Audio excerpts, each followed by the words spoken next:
On today's episode of Let's Talk FGO, a whole heaping helping of news of all kinds. Hello, I am one of your hosts, Omega, with me as always, for now anyway, until he finds his blanket. Lucky. It's a Mega Tokyo blanket, by the way. Anyways, I hope everyone is enjoying Fate Grand Order, aka Affection Beyond Time and Space. And while we here at Studio Mega like to bring you the latest in FGO-related news and memes, we will be talking about current and future events for both JP and EN versions of the game. So anyone not wanting spoilers should remember it's not over until Draco sings. There were a couple different intro jokes I could have had, but I figured I would just reference current events. Also, Mega Tokyo, classy blanket. So we're just gonna go on in, chat. We'll talk about a few things. As a reminder, before we get into the show, this podcast is brought to you by the support of our lovely patrons and listeners of all stripes. Thank you very much, especially those of you with 401k accounts for supporting us, for now. But Lucky has done the intro. I am here. We are both definitely alive, for sure. All bodily functions normal. Everything's at your Alive is just a state of reference. It doesn't mean anything. Living, dead, who knows? Living dead. Living Black dead. as night. All right, now Help that me, we've done Frank! like 4 different references stacked up on top of each other. The show. We're doing things. The first thing we usually do in the show is check in with everybody's favorite kohai. I will do that by pressing a button. Senpai, 起きてください. I will now banish the button away from me until I need it such time. But that means it is time for Wake the Fuck Up Senpai Regular 7 for pro tips. This week's pro tips, while some of you are probably aware of what's going on, I will remind everybody April's mats are, your exchange mats are Ghost Lanterns, Stakes, Homunculi, Small Bells, and Blue Balls, aka God Balls or Spiritron Orbs. But saying Divine Spiritron whatevers is a real mouthful. DSOs. I mostly The just say Sos. the Sphere. Orb. I still don't know what... Sorry, this is a very, 1%er self-reference, but I made the joke. I have to say it. There's a very specific music cue that Rubik's Raptor does a couple of times in his original 14 video, which is, right after he does, the Sphere, and it's the ad that wipes, we proceeded to wipe to that guy for 2 days straight. I don't know what that song is. I can't find it listed out in the track, and I really want to know because it's very distinctive to me and it sounds interesting, and he's used it for a couple of transitions, and I just don't know. And I'll probably never know because I bet he doesn't remember because it was 4 years ago. Is it the thing where he usually puts in the scratchy, the wibbly wobbly scratchy text? No, he hasn't used it in a while, but it comes up in the 14 one a couple of times. Yeah, who knows? Maybe I'll go watch it again just to find out. Usually he's pretty good at calling out music, and there's been some good tracks I've picked up. But anyway, like I said, that's a big 1%er, but there's your mats. That means we move on to Breakfast of the Throne, our regular achievement topic. I'll start us off this week. So, Draco's Smile is protected and level 100, 10, 10, 10. Satanta is also fully leveled in P5 as well, same as Lacusta. And event-wise, I will say my 100 missions are over. I am fucking broke now, by the way. It's a lot of EXPs and coupons. Hey, here's a lucky pro tip for you. One of our next events is going to be a goddamn lotto, so fucking strap in. Yeah, and it's only going to be get paid. It's going to be a couple of weeks. Yeah. Well, we still got a couple of weeks in this event. That's still true. 14 days. Yeah. But Ilya's Castle will also only be 2 weeks long, I think, for some ungodly reason. Mm-hmm. But on my end, speaking of protecting Smiles, we've got Satanta, Lacusta, and Tenochtitlan. Smiles are in the Protecto. And also, on monthly tickets, got my first ever Penthesilea. Really? Yes. I guess it's because I spent so much goddamn money on this goddamn game. I just don't have 4 stars. That don't exist. I have them all. Wait, yeah, no, think that's a lot. Your That's a lot. I don't have Hephaestion. But she only came out a year ago. Last year, and I haven't been fucking rolling god-awful like I have been. Yeah. But I mean, I will say, funnily enough, I do have both of the 4-star pretenders you can roll. Yes, it's true. It's true. But I was rolling on rate up for Hephaestion, I think. But yeah, no, there's quite a few 4 stars I still don't have just because the numbers have never lined up correctly. But yeah, no, there's that. I'm not counting this as evils, but you may notice there's no mention of Draco in there. Yeah, we haven't got her any of the courts and stuff going in there. And honestly, as much as I do like this event and Draco's writing, I'm not super cut up about not getting her on the banners. I'm fairly strongly predicting we'll get a rerun. And my current thoughts are, genuinely, in our current economic climate, I would rather squirrel away money now so we can still shoot our shot, like on the Destiny Order campaigns and stuff in the future, and stockpile again for a rerun than fire off some money now when I may need to be worried about exactly how things are going to be priced up. It's true. I did write this down in Not All the World's Evil, but I did fire off the rest of my save courts, and that's how I was able to get MP5 Lacusta. But no additional Draco or Tiamat, which leaves me at a solid MP3 for both of them, which honestly, that's pretty rad. I'm not gonna lie. It's pretty alright. Pretty okay. It's not the end all be all that I wanted, but we're gonna have future rate ups. And boy, howdy do I got things to roll for in the future. We got Durga coming up. We got summer. We got, summer fairies coming up. Yep. And technically, like a month before that, Ash the Savior with the anniversary banner. Yeah, no. Lucky's got to enter hibernation mode once more. Yeah. This is like a future spoiler for the episode, but I also don't know how deep we're going to go on that. But, it's Lucky and I are both currently of the same mind as the one and only, the man, the myth, the legend, Yoko Taro, who tweeted out, it'll probably be like another year before I could buy a Switch 2, so I'm just going to pretend I didn't see that. I shit you not. That is actually what he said, and I'm just like, man, Yoko Taro, that's you're for real. Never mind that it's entirely possible you're not even gonna fucking. I don't know if you'll be able to purchase a Switch 2 in the country of America. Oh, I'm sure that you will. It's just gonna have some ridiculous marked up prices. I'm already, this is a complete aside and is about, real life bullshit that I'm sure people out there listening to our podcast are tired of hearing by now, because I know I'm also like, for good reason, it's blowing up in a lot of different places online, but I'm kind of just like, man, I'm still seeing it. But I suspect, like a lot of people, that the way the price is phased, I think it's like, is it like $450 for base and then $499 if you get Mario Kart as well? Yeah. Which is technically is a discount, because they're saying that they're probably going to charge you like $80 for Mario Kart. But I feel like that price point is already, because that's still like $100 more than the Switch's price point, or over $100 more than the Switch's price point anyway, was already pre-accounting for some tariffs, but was not accounting for flipping off the bird to some of our closest economic and security allies with even larger tariffs. Never mind also that there's a lot of Switch production that's being done in Vietnam to get around other tariffs that also, they got an even higher hike. It's fucking horseshit. Also, actually, from what I understand of political relations theory, despite the fact that we did a whole war thing, the Vietnamese people are actually mostly still cool with America after all that, on account of the fact that they're much more mad about the Chinese who are in their backyard. But like I said, these are just things I hear. Lucky has no comment. Oh, everything's in suspension and going through talks. I'll remove. I'll reverse course on a little bit of doom posting. I do want to say this. This situation sucks ass, and a lot of people have lost a lot of money. There is, like, genuinely people are comparing it to other times America has done this bullshit in the past, which has usually resulted in huge depressions. And that's true. This situation is, like all things, not permanent. We are not stuck here forever. How long forever is may be uncomfortable. Because, like, genuinely, you may be looking until the midterms, which is still like a year and a half away. But that is also just assuming in general that this does not get hacked out before then. I've already heard that there is apparently legislation going through Congress, started by a Republican, and the congressional margin's already razor thin, that would mean that presidents can no longer set tariffs for longer than 60 days without congressional approval. If that actually makes it to the floor, that probably has a very strong chance of actually passing. Obviously, with the way the United States legislative branch works, there's no guarantee that does get in front of the vote. But if such a thing happened, there's a very likely chance that such a law would pass.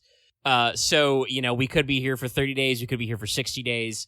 We could be here for the fucking TikTok ban suspension, which, by the way, was almost 75 days ago, which means it's about to expire and nothing has changed.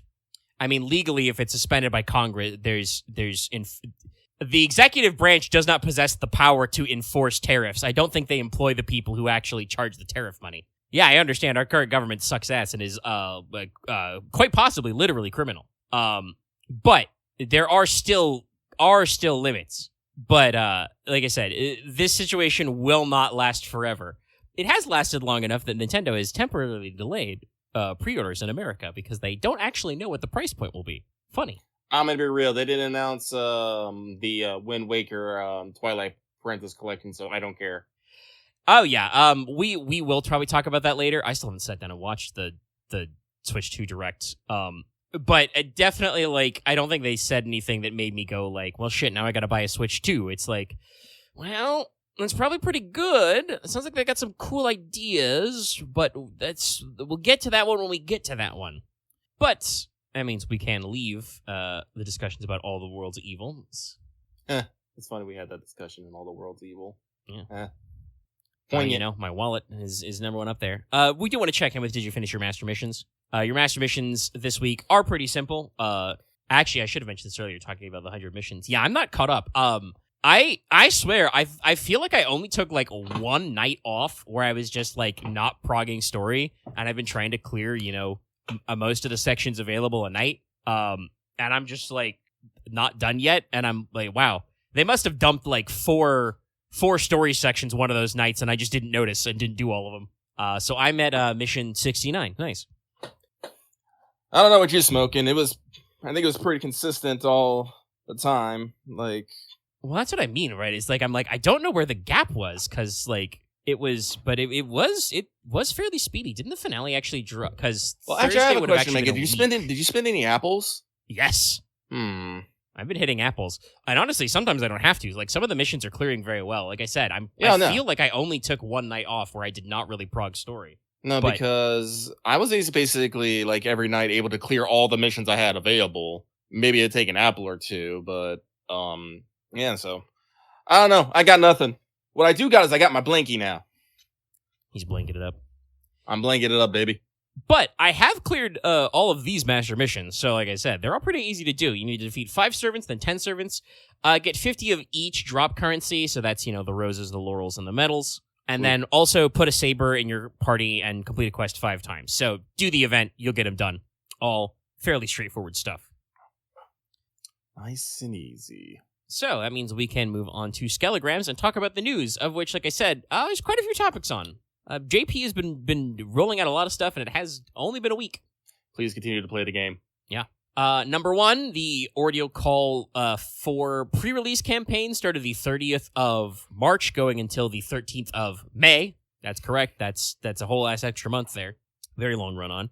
But basically, complete story for St. Courts and Pure Prism tickets. I'm not exactly sure what the exchange rate is there, but they do say you can get it's tickets for more Pure Prisms. They have like just general limited time missions to like do main story nodes, period, and also specifically you get rewards for having cleared each of the previous ordeal calls. I think it's like 10 per, so it should be like 30 if you're all caught up. They are adding leyline stones back, 3 for logging in, around 10 in the shop, so making sure you're prepped up. And they did also give us a slight look at what they're doing with the grand system, and saying that will start in May. They are going to start it by unlocking it class by class, and they're going to start with Saber. So more news on exactly what that's going to look like and what it's going to do exactly in May, but they are making sure to lead up to it because they wanted to remind everybody that in order to apply for grand status, you're going to need a level 100 servant who is 10 in all of their core skills, not their app-end skills. Moving on, we have our final bits of the strengthening quest we talked about, part 18. So, first up that we hadn't had yet last week when we did this was 5-star Berserker. It's a Zhang Yu NP upgrade. Now it does stuff. And some of you may be wondering what I mean by that, and that is that prior to this upgrade, Zhang Yu's NP did not do things. I mean, technically, it has an overcharge effect, because I think they couldn't get away with printing a servant in the year of Lost Belt 3 without having an overcharge effect. But he literally did 2 things. It's just damage and then just self NP mod for a turn off of overcharge. Honestly, it's probably one of the reasons why he never like replaced regular Berserker Lancelot as like a Berserker farmer. But what they gave him, quick armor. What was that? Specifically as the AoE quick farmer. Yeah. Like that was right when Quick was getting super hyped, obviously, because it was, LB3 right after LB2 with Scotty at the anniversary after. But like actually rolling for Zhang Yu did not necessarily make your Scotty teams go better because he does not really have a lot of extra flair to his NP, and well, now he does. So first of all, gives himself ignore defense for one turn first, so that's not just the NP ignores defense, but all of his attacks will do that for the rest of the turn. He also gives himself 50% critical up for 3 turns, and also gives all enemies affected 20% defense down for 3 turns. So all those are flat, none of those actually increase with NP level. But that's a pretty good, return on investment. Also, as usual with NP upgrades, he gets a, basically free NP level multiplicitor. So that's good. Yeah. Also, in general, we talked about this last time, but I think definitely the rest of this strengthening holds it out. It seems like we've got something against on the lower ranked charismas. We're on a little bit of a crusade. Because the 3-star writer, I did suggest it might be Little Alexander, and it was. Because he had like a charisma C, I think. Oh. So now it's been buffed to be the full 10 to 20% for the 3 turns. It's also a team-wide 20 to 30% crit for the 3 turns, and is also a flat 20% battery. Just, give him a little NP charge, give the team a little buffs. Now, for the Rider, it was the original St. Martha. So her Protection of the Faith skill, which was the, debuff and healing one, now is also a 20 to 30% battery. Probably pretty good, because I think she's got a number of buster cards.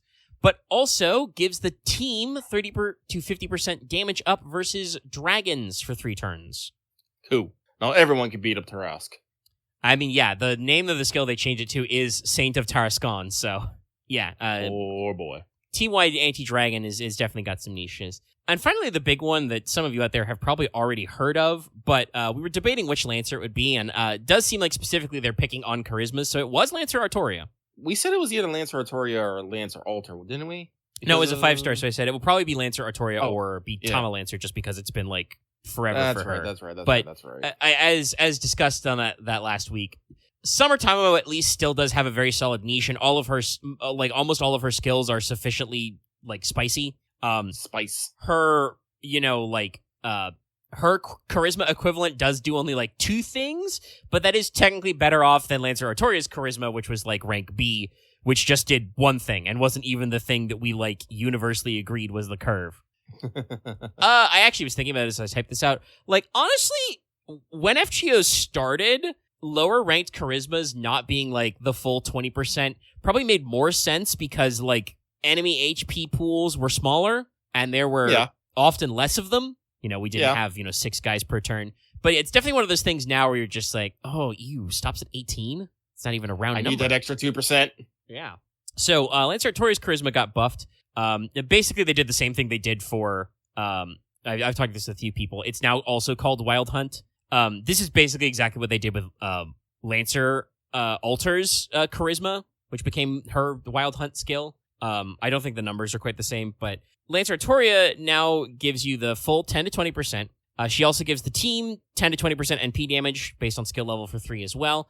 But this becomes a further 20 to 30% if they are Round Table Knights.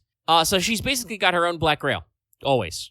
I mean, not always, because it's a 5-turn cooldown, but still, that's a reloadable Black Grail cooldown for herself. I think I remember reading somewhere that she has jumped into tier list because she can just really start pumping out damage now. Yeah, App Media's infamous tier list for farming, which you've probably, if you've been following FGO for a while, have heard of a variety of memes on, did rate her above Melusine now, which is very interesting. But yeah, no, Lancer Artoria had a 50% battery. She's got a debuff clear. They already modified her mana burst to be 3 times 3 turns. And now she, and also her Noble Phantasm, the Rungo Mini, always pierces. And now she's got a 50% NP up for 3 turns and a 20% attack up on top of that. Plus, you still have your normal CE slot. So you could do Black Grail and make it plus 100% NP damage. You could go crazy. That's a little terrifying. It's a lot of damage output. Not to mention, it's a team-wide effect. So that also means that if you're not committing to like a double Koyan reload or you're ready to like move some guys around, hey, you know who also counts as that? At least when she's in her lower ascensions, Melusine, Bargist, Babanshi, like all those guys when they're in their like first Fairy Knight ascensions, all of them count as round tables. And so does the rest of the traditional crew. So like that's a scary strong effect to put out there. So yeah, no, huge stonks up. Stonks. But also, last week we talked about the Caster campaign number 1. We finished out that with Caster campaign number 2, which through the narrowest of margins did start in March, started the 31st, will end the 7th. Got the usual stuff you expect from those, interludes, dailies, trial quest, etc. But your banners on casters will be Anastasia, Shiba, Asclepius, Skak Skadi, Miyu, Zhangju, Murasaki, Summer Charlotte, Medea, Castoria, Daikokuten, Gilderais, Miss Crane, Summer Wu, Mephisto, Okuni, Yui Shosetsu, and Casku, Ash the Savior, Medea Lily, Paracelsus, and ending with Alice, Rhyme, and Babbage. Very funny, by the way, you may have noticed there are a couple of repeats in the 4-star slots. We ran out of 4 stars before we ran out of 5 stars in casters. They started looping 4 stars with Medea Lily. They are also leaving out Komachi. She did not get a rerun in here. So it seems like they're not afraid to rerun old servant banners that are close together. Like, literally, there have been times where, like, a weekly campaign has ended and then, like, 2 weeks later they did that servant again for, normal banner reasons. But it does seem like despite her being a couple months old, we're not willing to rerun a brand new servant yet. So, keep that one in mind. I'll spoil something from slightly further down my notes, but they have pre-announced that April's weekly campaigns will be Assassins, Berserkers, and Foreigners.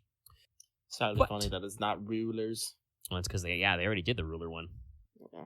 I think that was only 1 week, like most extra classes. But it is kind of interesting how they've put this up at a pretty decent pace. I think the way they phrased it is that they were gonna give every like SSR a rate up, like in the year. I think the plan is to get every SSR servant who exists already a rate up before 10th anniversary at this speed. Yeah. This does also, though, go back to a point I made earlier when I did the Wanted video on Draco, which is like, I'm also pretty sure that means that they're going to burn through these so fast, there's going to be a week that's going to be the Beast rate up week at this rate. No guarantees, but I feel like we're just moving through these so fast that may indeed happen. We're already to Foreigner. But starting our also next bit of news to try and keep you playing FGO until the audio call is ready, completely, like, out of nowhere, go to Close Call rerun. This is really out of nowhere. Started the 2nd, going until the 23rd of April. So not an April Fool's joke. The full title is Revival, Showa Kishin Project Guru Gura Ryoma's Close Call, The Mystery of the Vanished Nobu Head Light version. Which I believe they had to have Ryoma's voice actor read out in like under 16 seconds for a YouTube short. You gotta go very fast to say all that. But yeah, they're doing a rerun before we wait for Audio Call 4. Wild. Maybe because it has an Avenger welfare? But we do got banners for Lancer Ryoma, Okuni, and Takasugi. And like I said, these seem to be separate from the fact that Okuni's got a literally also on rate up on the Caster Weekly campaign. And also, like, Takasugi and Lancer Ryoma were not that long ago. But this also comes with a rank up for Okuni. Not that I think she, like, super needed one, but it's an interesting one. Her burst skill, so that was her evades and her, multicolor mana burst type thing, 3 turns of Buster and Quick Up. Now, it also gives the team 10 to 20% NP damage up for 3. And my thoughts for this were just, you can't really give casters enough damage ups. They're already not a super damaging lot. But wait, there's more. Announced 2 days later, Evocation Festival Part 11, starting on the 4th, going until the 17th. And I wrote at the first bullet point, I'm like, I think I'm going to keep calling this Evocation Festival until the appropriate EN version comes out. Then we'll talk about Pilgrimage Festival Part whatever, so we know the difference. But for now, Evocation Festival Part 11, because we're translating fairly literally. There's missions to do to get 10 State Quartz and many more. Leaf. So much leaf. The new welfares we are adding are Taisui, Santa Nemo, and Saika Maguichi, who is the welfare from in EN's this year's Gudu Guda late in the year. And the normal SSR banners are going to be Trung Sisters and Takada Shingen. So just a regular old wonderful time with the Evocation Festival. And of course, for EN, our news is a lot simpler, but is still pretty notable. We have the Lilim Harlot Summon campaigns number 2 and 3, and they've got a few more of these coming. But number 2 is launching raid-ups for Lady Avalon and also Jaximilian Caskill. That started the 30th and will go until the 13th. We have Cock and Nightingale banners going from the 3rd until the 10th. And rank-ups are rolling out as these banners drop. I believe somebody asked in our Discord over the past week, like, oh yeah, weren't there supposed to be rank-ups coming out with Lilim Harlot?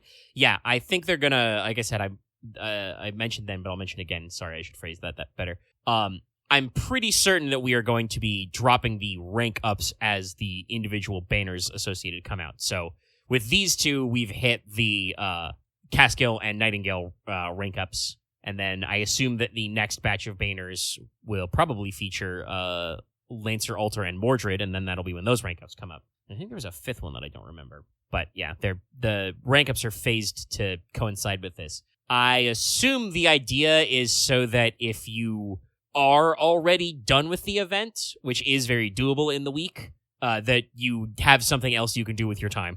Because they still do give you the full, 3 weeks.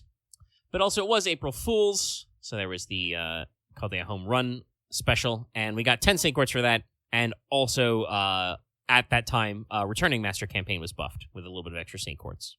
And now we've caught up. Like I said, JP, got a lot of stuff going on. Whew.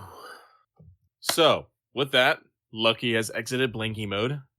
Probably can't do this laying down. So, with that, it is time for this week. Let's talk FGO Mailbag, the segment where we read what you have to say and comment accordingly. This week, we got 8 lovely comments, and we will get through them all right meow. Woo! 8 can cracks. So, to start it off, we got Monster Girl Aficionado, who says, Dear Lucky and Omega, no question this week, just sending good vibes. Wah, wah, wah, wah, wah, wah, wah. And wishing you well. Keep up the great work. Thank you. Do you have that copy-pasted, or you actually type that out every week? I'm curious. Sure, we'll get an answer. This next one comes from the 100-hour man, who just realized he's going insane from the 80-hour work weeks for 3 months straight. Yep. This is when you go to your job and you say, what the actual fuck? Dear Lucky and Omega, hope you're all having a great week. Lucky is tired. I'm super tired and I'm super done with a lot of things. I cannot wait to go lay down. But I'm here for you guys. I want you to know that. They say, rewinding a few weeks ago, I asked how you would rate Lost Belt 7 compared to the others, and y'all placed it near the top. My question for y'all this week is, how would you rank all the Lost Belts compared to each other? For me, the list goes 3, 4, 2, 5, 7, 1, 6. Keep on being awesome. Sounds like I'm a little lost out here. Oh, well, 7 and 6 are going to tie for first. I'll probably put Lost Belt 2 at the bottom. Yeah, I think that's where it goes for me as well. 5 was okay, but I think I like 3 better than 5. There's a lot more action and stuff, but there's also a lot of just kind of walking in 5 in both parts. So honestly, I think I'll probably go with that. 1 was good as a setup, but it also had its problems with its, getting its setup going. And it wasn't until the very end where it all came together. And boy, howdy did it. And India wasn't that great, honestly, in my opinion. I don't remember much from it. And it's some very cool stuff, like at the end especially, but also I kind of feel like some of the destruction creation cycles were not exactly filler, but the world was set to be cyclical, so we had to see the cycles, otherwise it doesn't make sense, but also that means we were just killing time, Yeah. Yeah, for me, 2 and 4 are definitely towards the bottom. I think my current catch-up is, do I want to say 3 is higher than 1 or not? Because, I like 1. It's a good setup. It really, moments stick with you. Actually, I think I will say 3 is higher than 1 for me because, again, 3 is very compact. You don't actually get a lot of running around down, but you explore a lot of morals and ethics in there, which I think is important. Yeah, I think I would have put 3 over 1 in my estimation, because that you're right. 3 is shorter, but it does mean there's a lot less faff. It's a lot more to the point. Like it's Right. much more direct about the philosophy and the world you're engaging in, and we really don't like there's no like no, you have to go out of your way to see what's really going on here. They're like, no, you roll up to the fields and you're like, yeah, no, we figured it out. We figured out what's going on here. No, because like one is and the other and three was like important because like three, I think it was like the first one where everything didn't immediately suck, and we're like, wait, what's happening? Because one, it's like everything sucked. Two, everything sucked. Three, everything did not suck. What? Four, everything sucks. Five, everything kind of. Well, everything sucked for us in 5 because remember, in Yeah. 5 we got blown up by a space laser immediately. Yeah. But everyone else was kind of just vibing, and you didn't realize that the fucking, who the machine gods were planning on doing a bad and all that stuff. So, no, three being the first one that you actually have to sit down and go like, am I, really gonna do this? And you go, yes, I am. That's important to me personally. Yeah, no. Like I said, one's is really good for setup and has all these good moments. And I want to preface this because people always think this when you do ranked voting, but like I don't actually think any of the Lost Belts are like really bad. Like No, there are some singularities in FGO that are kind of nothing burgers. We talk a lot of people talk about how like Septim is, and it's true. Like Septim does have a lot of just kind of like, look at this Nero, isn't she neat? And we're like, yeah, but what else are we doing? And the writers are like, shit, man, I don't know, man. We had to come up with like, 3 of these basically because we had to write the prologue and come up with 2 singularities. Okay, no, that doesn't make any sense. You used 2 words that mean the same thing. You can't say coherently cohesive. That doesn't make any sense. But yeah, no. I think my run is probably 2, 4, 1, 3, 5, 7, 6, and like actually saying 7 or 6 over is like. That's rough because like 7's obviously very fresh and very cool, but also I do kind of feel like, man, some of the stuff from 6 really, really sticks to my bones. So I'm like, I'm not sure. For Lucky, it's gonna be 2, 4, 5, 1, 3, and then 7, 6. They share number 1. You cannot convince me otherwise. I'll post it in the chat for others to see as well. I mean, that's yeah. I heard there were several kind of comments, both serious and joking, when it came out that people were like, Lost Bolt 6 is like, oh, this is the best, the best novel you're gonna read all year is in this game. I mean, they're not wrong. Yeah, no, it's very, very, very text heavy. It's very good. All right, but we have answered that sufficiently, I believe, so we shall move on. This next one comes from the Dragon Master, no longer rarity locked. They say, what's up, dudes? How are y'all doing? I don't want to ask about the event because I haven't finished it yet, but I will finish it eventually. Instead, I want to ask, if no one else brought it up, what your thoughts about the new Gundam, I do not know how to pronounce this, anime that is being co-produced by Sunrise and Studio Kara. Have a great weekend and see you next time. Yeah, so I know of it. Mm-hmm. Yeah, I was gonna say about the name. There's they're doing the anime name thing where there's like a trick to how you're supposed to pronounce it, but I don't remember how it goes. I don't know. I'm not gonna try. It's supposed to be like G-Flux? Quantum? I have heard people saying, like, I hear a lot of good things from it. I think some people did get to go see, like, what was it, like the movie or something that came out? Yeah, I think for they it? basically like did like an old school like pilot movie trick. Like they jammed a few of the episodes together. Yeah, and people seem very positively disposed of it, and I will believe those people. Like it doesn't always believe the people who when to say things about medias, I'll believe those people. So whenever it comes out, what was it coming out on? I don't remember. If it's something I can reasonably access, I'll watch it. Yeah, I'll probably try and like catch the episodes, but I still haven't gone back and watched like the second season of Witch from Mercury. It does what all Gundam does, and it gets weird in the second half. Yeah, it gets Gundam-y. Well, I was about to say, would it really be Gundam if it did? But then I'm like, actually, no. There are some people who are really adamant that like they want their Gundam to be much to be hashed closer to real robots than super robots, and like drop the new type shit. And I'm like, I don't know where you people got into this franchise. The original Gundam itself is pretty fundamentally built on this idea that like extraterrestrial human super people are going to emerge, and whether or not that's a cool thing, but they're here, man. They have space powers. They're gonna do the fucking new type Flash sound. you say that and I just immediately heard it. God damn I know, it. it's so, I don't remember exactly how they did it, but it's like, there's a specific musical instrument they used for it, but it's like, it's super iconic. You will know it. I mean, War in the Pocket and 8th MS Team are really cool, but like, I don't expect Gundam to be like that all the time, because that's not what the original Gundam's vibe was, nor is that necessarily what I think of like the most popular Gundams as being like. Like, Let's see, because like I'm pretty sure there's some super robot bullshit in Wing. yeah, no, there is. There definitely is. Like, because that's where I started. I started on Wing on Toonami. Then I went back to G Gundam. Then I went back to 0083, and then I watched Mobile Suit Gundam. I think after that I went to Seed. So I'm gonna be real. I don't think I've seen, like, I'm pretty sure I saw 8th MS Team somewhere up in there. Yeah, I know for a fact we all, the Cabal, like watch it together, but pretty sure a few people saw it beforehand.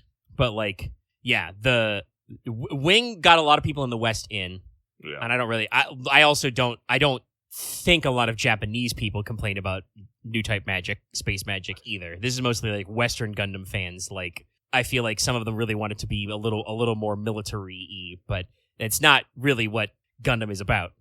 I mean, Gundam is about that war sucks, but also like there's a lot of other stuff in there that gets in there. Like even I would say kind of like IBO like is kind of like the next new wave of getting people back into the franchise, because like people probably don't remember this, but like the numbers are there. The original run of Seed was fairly well received. It wasn't until Seed Destiny that people were like, man, I don't know about this. I mean, I'm gonna be real. It's Seed Destiny. I don't know about that one. Yeah, no. But the Seed was weird, but it was weird in a good way. Yeah, it was like, I think in retrospect, having heard people talk about it, no, it was Gundam. Yeah, that was a Gundam that happened. But IBO was like less on the space magic bullshit, but was still very much there. Like the kids were getting juiced up with nano machines. Oh, I mean, it's true that like people really do get picky about what is and isn't genre, way more so than I think even some of the Japanese people do. There's a lot of debate about like how you categorize, like, you know, girls love or boys love, for instance, as well. But mechas are that way. That said, if people are still fighting about like Mazinger and stuff, I'm like, have you watched a show that's come out this millennium? Does Mazinger have any entries that came out in the 2000s? I genuinely don't know. I think they did. I'm pretty sure they did. Yeah, I do like, feel they're still producing Mazinger. Wasn't it like, God, what was it? God, Axe just said the name, and I'm like, I've never heard of this in my life. Impact the Rising. Mazinger's interesting because, like, I do think it is like foundational to the way like Super Robot is versus Real Robot, but also I feel like general audiences are not as interested in it as they are about, say, like Gundam. Yeah, Infinity does sound familiar, but like it's definitely one of those things that's like I feel like people are a little too, if they're relying on those as like pillars of like super robotness, is like there's definitely some different vibes. Well, you got to remember, people keep the genre alive because I swear it's hard for me to find like a Gundam fan who is not also a Super Robot Wars fan. That's true. That's true. Like, I mean, from what I hear, Super Robot Wars is good. Yeah, no, from what I understand, it's good, but they basically keep putting, you know, all their robots back into one game, so it keeps them fresh in people's minds. Yeah. So it's like, I no, like people kind of coming back to it, but yeah, like if I was gonna say, like, you know, the like undeniably a like modern super robot show where like the robots are made up and the points don't matter is like Gurren Lagann. Like, that's what I would think of as first. Admittedly, TTGL kind of, like, goes through all the eras, but, like, that is the show that's, like, no, once again, the robots are made up and the points don't matter.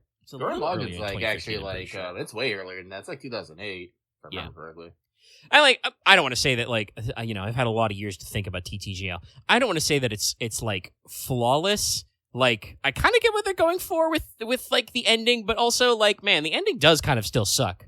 We fucking broke time and shit, man. You can't, like, even it out. And I think even then they decided later with, like, some of the movies, they were like, man, no, maybe we were a little too sad in the ending. We could level this out a little. Then again, it's fucking Gynax, so, like, who knows? Maybe they ran out of money at the end. And they're like, shit, gotta end it. Close them all up. Close up all the plot hooks. God, like, unfortunately, Lucky does like his, giant robot anime, but I never actually think too hard about whether they're real robot or super robot. I just go by, like, am I enjoying this? Yes/no. I mean, genuinely, I think the real robot, super robot, like, distinction is, like, it's a little important if you're, like, really, really into mecha anime, but only, like, very specifically one of the kinds. But generally, it's not as important as people might think it is. Guess what, people at home? While Gundam is known as, like, a real robot series, secretly most Gundams are super robot series. They have real robots in them, but also, like, one of the hallmarks of a lot of protagonist Gundams is that they are, like, special, unique snowflake mechs that if they feel like it can, like, end the world. And people really like a lot of those Gundams. Like, power level wise, like, they're all over the place. I think, like, the Turn A Gundam is, like, unbelievably busted. I mean, yes, the super prototype is part of it, but, like, what I also mean is that, like, that they, like, really, really go beyond the pale of, like, what the limiters are. Like, if you want to talk about, like, actual, like, real robots, like, go check out, fucking Vodums or something, like, where the mechas are really just power armors. Go watch a little Blue Gender, chat. That's okay. I personally like All No Zero. That's a good one. Another mecha show that got really weird in the second season. I don't know. I wanted to ask, like, are all these mecha series made by Sunrise? Does anybody else actually make mecha series? All No Zero was made by... Actually, who was it made by? Because, like, I know Gynax did do a thing where, you want to talk about mecha shows getting weird. But Evangelion is literally just Hideki Anno's depression, and them running out of money. Actually, it looks like All No Zero was completely original. The plot was designed by Urobuchi, so let's see here. He can get a little weird on the back half, but yeah, done by A1 and Troika. Yeah, directed by Aoki. It does seem like it's a full original. That's good for them. Then I just wonder if it's just the nature of, like, scripting series where, we get the weird half. I mean, I'll say, for instance, as a point of comparison, Darling in the Franxx, always weird. That one was just like, we decided to start weird and end weird. Actually, honestly, the ending for Darling in the Franxx is a lot more straightforward and genre normative than you might expect. And just like other shows, it's it has a very direct point at the end, which is like, hey, by the way, our birth rate's a little fucked, and our society is being made increasingly of old people. Maybe you should think about that. Abe in the sky, have sex. But yeah, that's I'll if it is indeed pronounced G Quartz, as was suggested by chat. Like I said, I'll check out when it comes out probably, but my mecha watching is scattered all over the place. There are a couple of other, like, older Gundam series I need to probably catch my teeth back up on sometime. I've never actually watched all of G Gundam. Oh man, we should totally do that. It's so good, but it's bad. Yeah, no, I mean, it's one of those things of, like, I feel like watching it, or like seeing, images of it, you're like, okay, so clearly the team has strong ideas what they're going for tone wise, but also, like, we are fully blown in the zone of, like, well, I guess we're doing an international mecha tournament, so what the fuck are we doing? I don't know. Windmill Gundam, Sombrero Gundam, Football Gundam. No, like, that's what it is. Like, when I say it's good but bad, it's not like it's so bad it's good. No, it's genuinely good, but it's bad. Like, I don't know how to explain this. Yeah, no, like, it from what I've seen of the super cheesy. Like, I don't even want to make it like some of these takes are not politically correct. I think some of these takes are just like, we don't have the time or care to make research. We need Gundams to fill our Gundam show because we decided to make it a world tournament arc for some reason. And I mean, if you think about it, like, in the terms of, like, how I do like to reference back to sort of these things. If you think of it as just a giant wrestling promotion, but with giant robots, yeah, of course it's full of stupid stereotypes. Have you seen old wrestling promos? Hell, I think we still got some stupid stereotypes in wrestling this day.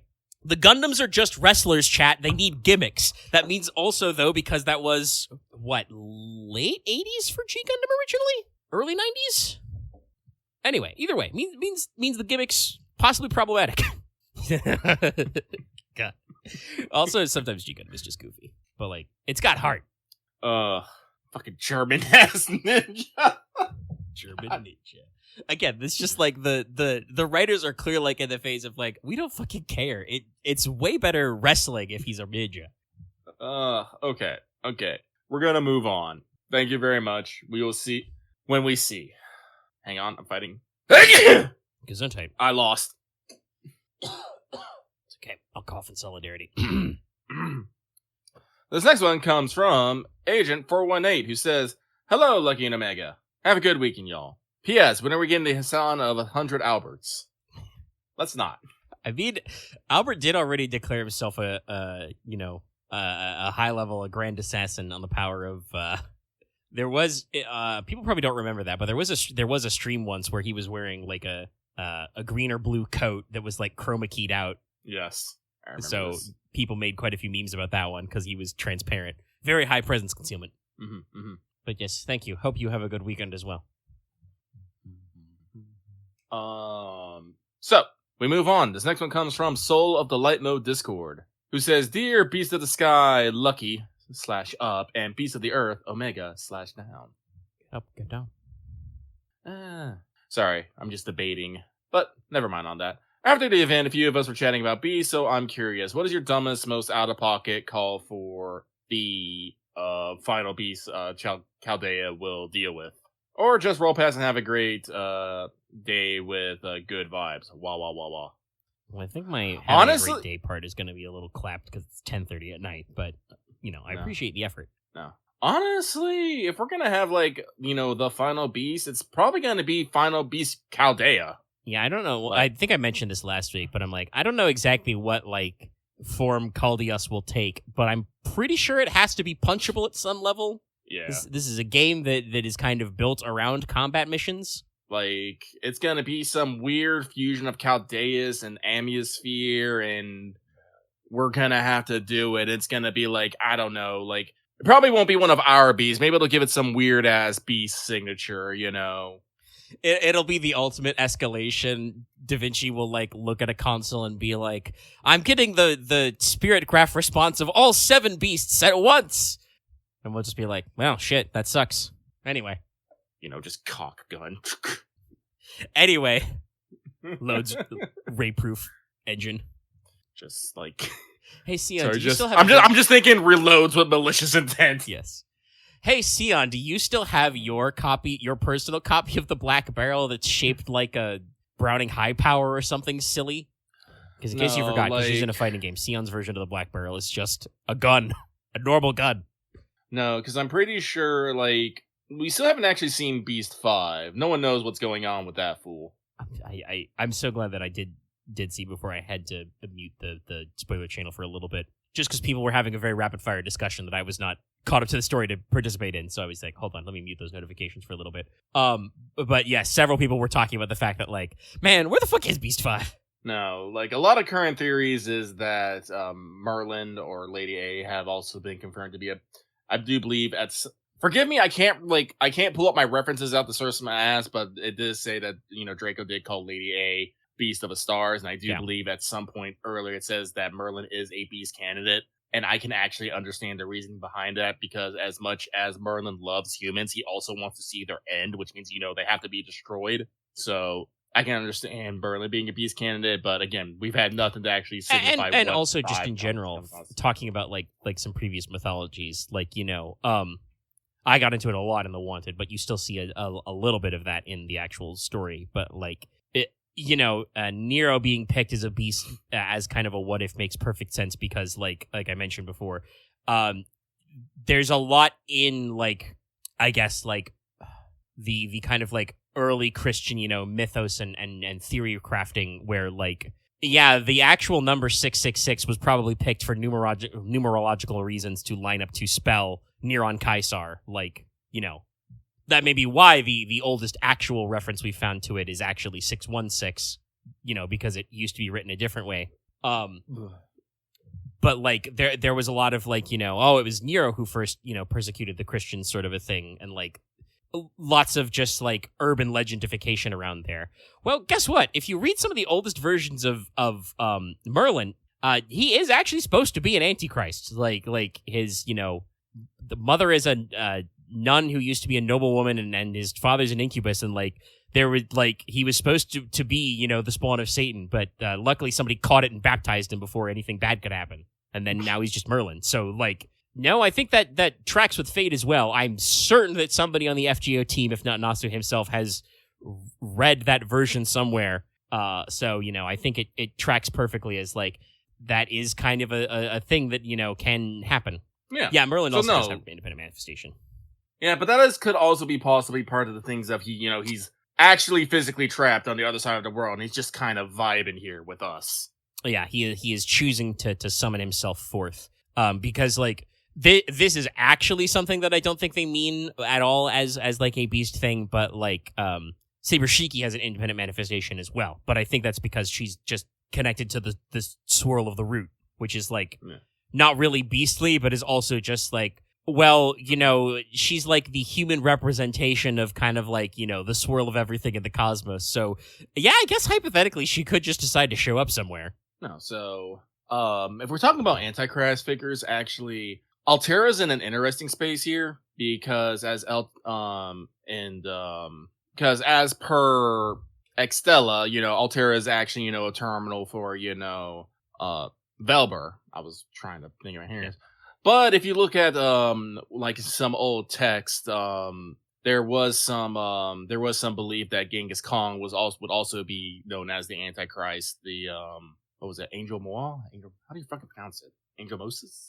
I'm not exactly sure, but I do know for a fact that like there's the phrase known as like the whip of God or the scourge of God. The earliest use of that was to describe Attila the Hun as like a force of divine origin. Put that back. Also, especially talking about Extella, because we do kind of like pivot the way they work, but I feel like there are usually, in cases of games like the Extra and Extella series, we like to draw parallels.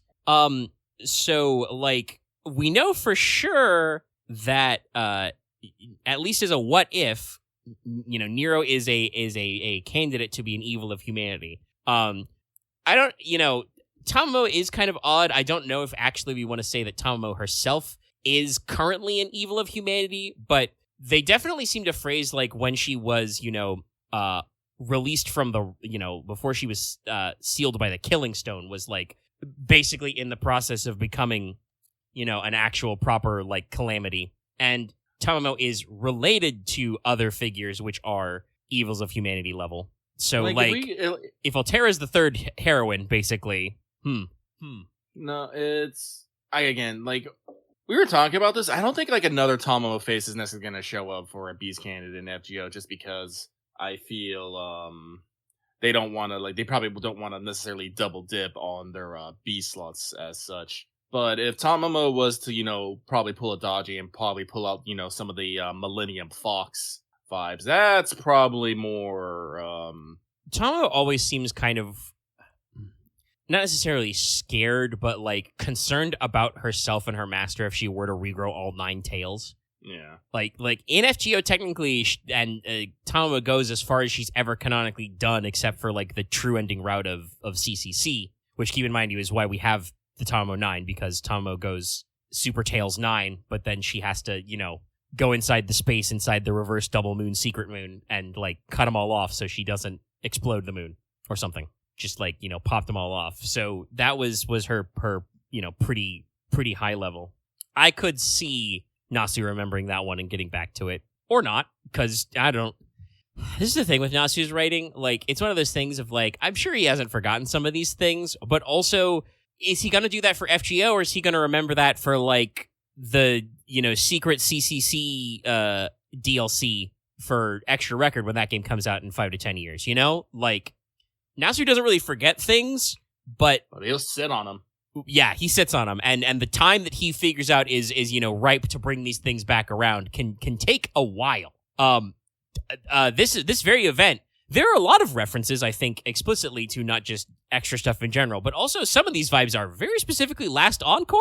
Yeah, which would have been several years old. That anime came out when this hit. JP, I said it. Yeah, I mean, you mentioned it last week, but like I bring it back up. Like that was several years before he did that. Extraverse, baby. And Last Encore, I think, is especially relevant because Nasu, for sure, like the way that anime adaptation got made was when he was approached to do it, he was like, okay, I'm not sure how the story of Extra is going to fit into an anime. So he basically rewrote the entire plot as like a novel and then handed that to Shaft, and they figured out how to break it up into an anime series. That's also why Last Encore is weird.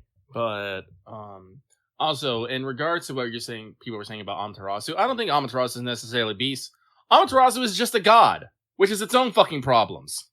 I mean, as seen with Kamamara, beasts can come from divinity. Amaterasu certainly seems like she's got kind of like the possibility to love humans enough to fuck some shit up. But you also gotta remember, Kamamara came about because of very specific circumstances. Like, because, Kama is just like, was made to suffer for, for making someone do their damn job. Yeah. And the Mara parts do come from like a later association. I do not think that while certainly there are some cases where we write a little bit of like a more dangerous Amaterasu, usually, she is portrayed as generally a positive influence. I'm trying to remember. Origin of all that is good and mother to us all. I mean, as golden-furred white-faced fox, a giant Tamo Amaterasu does threaten to eat Hakuno in like the secret garden cutscene when you like unlock regular Tamo's origin form. Honestly, that's just as much a reward as it is a punishment. Don't you people fucking lie to me. But that also could also have just been her fucking with us. This was the scene where Nasu originally wanted to go with Naked Apron Amaterasu, but the development team was like, I don't know if we can actually get away with that one, Chief. And he was like, okay. Definitely the kind of like interpretation is like something that Extella mentions. Like solar deities are in Nasu's mind different than like more terrestrial ones. So there's definitely some like gaps there. But for all this theory crafting and shots in the dark and all that whatnot, we don't know. We will see. I'm excited to see what happens. We will get there eventually. I also want to point out to anybody at home, Extra CCC came out in 2013, 2 years after Dark Souls 1. Does this mean that the whole Tama origin scene is just a reference to Dark Souls Guinevere, who is a giant sun woman? Probably. We know Nasu loves Dark Souls. I got nothing to say about that. So, we move on. This next one comes from Draco's Magic IV Bag, who says, "Greetings, Fire Tornado Omega and Mud Tsunami Lucky. My question for this week is, now that Tiamat has joined Chaldea, how long do you think it took for Tiamat to take her place as the Supreme Mother? Probably no time at all. I'm pretty sure, Raiko and Boudica, put on their mother scouters and just realized that her power, Tiamat's mother's powers, are off the fucking charts." Yeah, you said literally the phrase I was going to use, in no time at all. So, yeah. Concur. Like, well, it's because it's one of those things. Like, Tiamat is literally a primordial mother. Like divine level mothers. Not like Europa, is like mother of a nation and stuff, consort to a god mother. It's like no, like this is like going back from, God, my immediate thought was to start quoting History of the World, I guess. Well, if you want to say something's alive in the ocean, I mean, that is apt. Tiamat is saltwater. Like, if you go literally, guys, the Enuma Elish, the tablet, which recounts all of this stuff, starts with, hey, before there was fucking anything, nothing existed yet. But then, Tiamat the saltwater and her guy the freshwater decided to get together and start making stuff. Like, that's like 2 lines into the tablet. No, so Tiamat would quickly establish herself as head of the Mother Console with Special Advisor Emiya. Just think of that opening from Bleach with all the Espada at the wide table and where Aizen would be sitting. You just see Tiamat. That's how it works. Yeah, I mean, it would literally, Raiko, I imagine, would try and be mother, and Tiamat would just be like, "No, I am your mother. That's the way this works. This only works one way." I'm just imagining Tiamat using her fucking jet booster horns to fly up and head pat Raiko. But I don't think we got anything else to say about that. So this next one comes from Lord of Darkness. Now that the final time lock has been cleared, which ascension do you prefer on Mama Tiamat and Draco? For me, I like all of their ascensions, so I have them set to random for myself. This is the same for me. I also have them to say to random. I enjoy them all. They give me delight in different ways. Like, I definitely like Tiamat's, big form, filled out in various ways. Very lovely, very beautiful, but when she's small, she says more and is much more adorable. I'm like, yes, I must dote on this mother. Same with Draco. It's fun. It's her gremlin energy when she is small makes me laugh, and it's still cute. But then she's in big, and you're just all like, oh, hold me, please. Thank you. No, I love it all. Lucky is not a coward. I can say I enjoy giving small girls attention. I think none of them are bad. I probably lean towards the third myself, just because you at least one at a time. You can only have one, but the randomizer is very strong, and there are several servants I do run random on. If I had to pick one, I would go with the big versions, but I don't. So we move on to the last, but not the least. It comes from Halloween-related trauma, who says, "Hey, Lucky Omega. So how about that event story, huh? Wasn't it great? Sure loved when the thing happened. Anyways, no question this week. Just wanted to send good vibes. Wah, wah, wah, wah, wah, wah, wah. And wish you well." I kind of feel like this person is suggesting that maybe they haven't done the event story yet. Or they haven't finished. They haven't finished it, at least. Yeah. That's okay. You still got time. Yeah, no, that's another thing I said. I was kind of surprised that the finale seemed like it was, because it was actually like a night early or 2 nights early, because the event didn't fire until a Thursday night maintenance. And no, they got it all out there. And you still have the 3 weeks though, so they're giving it plenty of time to breathe. It's true. I'm debating what I want to do. If I want to get some real farming in, or just want to just take it slow. I might want to start saving up blue apples for the lotto. I don't know. Might be a good idea. Lotto at least should be good for QP. Listen, I am sub 50 million QP. I need more. Yeah, no, that's not a great number. You can just farm treasure vaults, but it might be better to spend that on Lotto. Does anybody know which way around this Lotto is? Is there going to be loads of skill gems in it, or is it more of the Mats and QP style? I'll have to double check.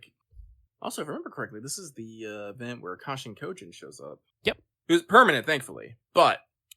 skill gem focus. That would be good. I need a restock.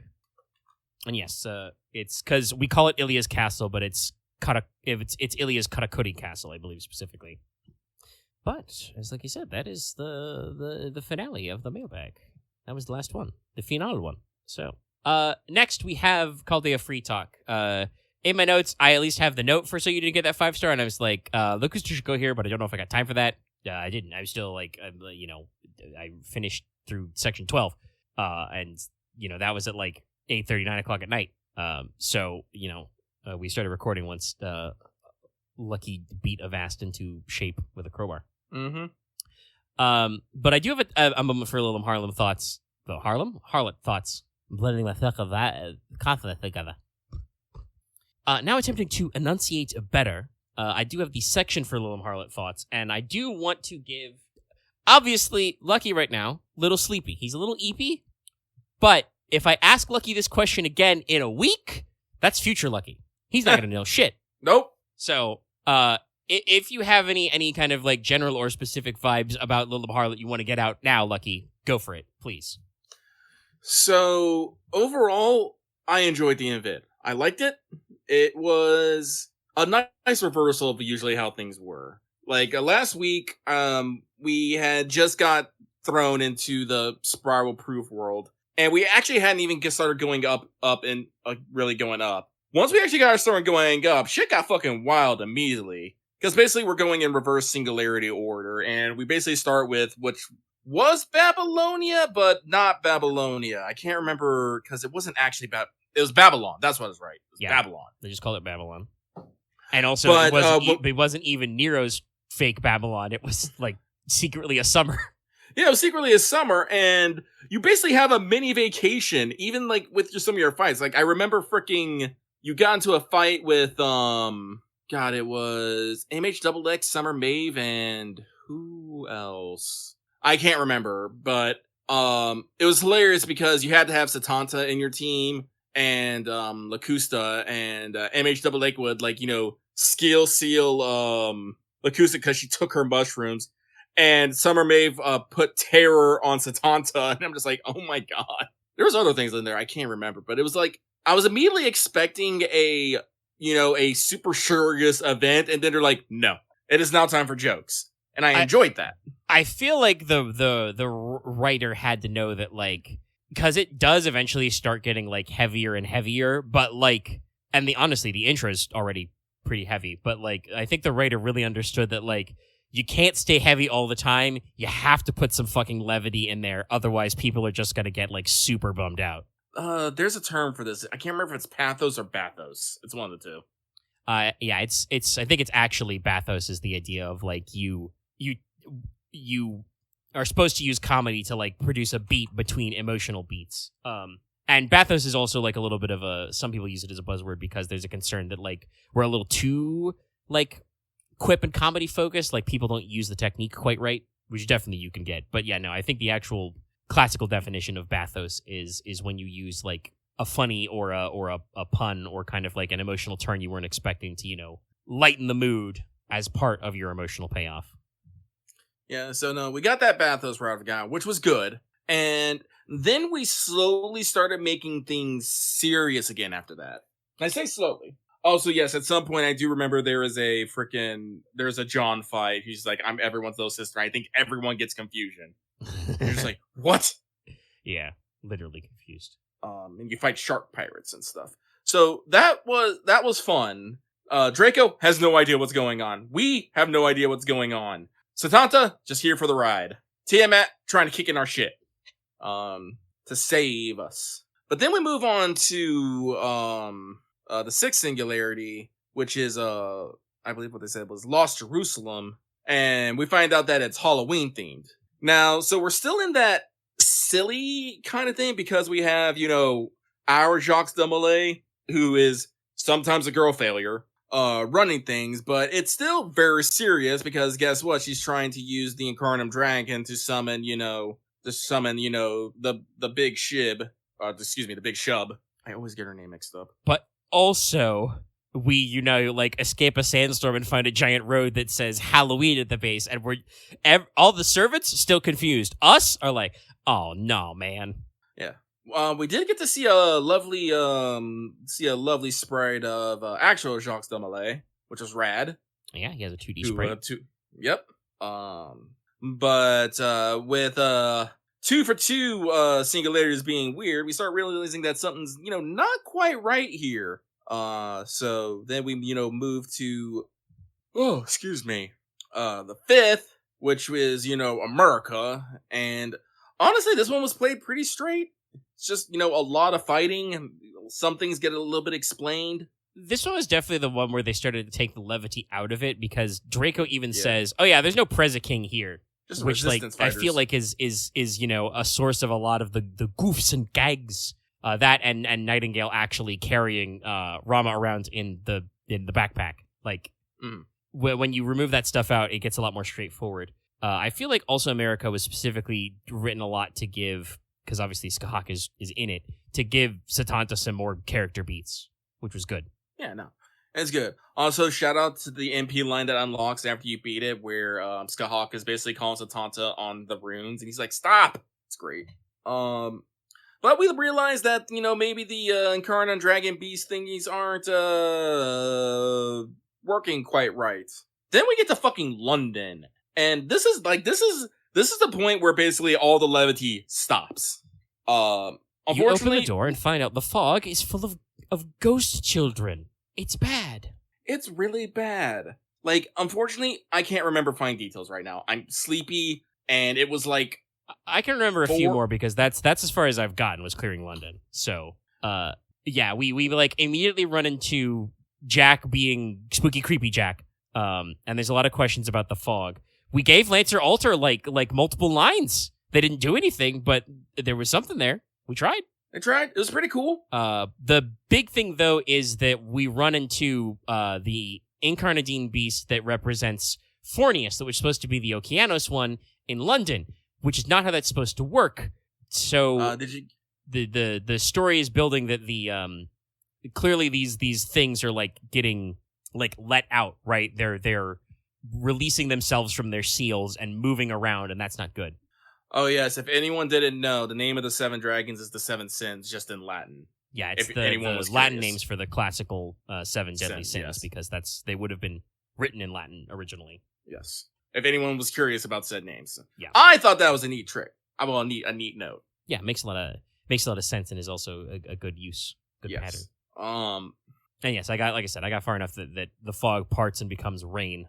Yes, becomes London the city of rain because wait, actually, did you know why it's raining?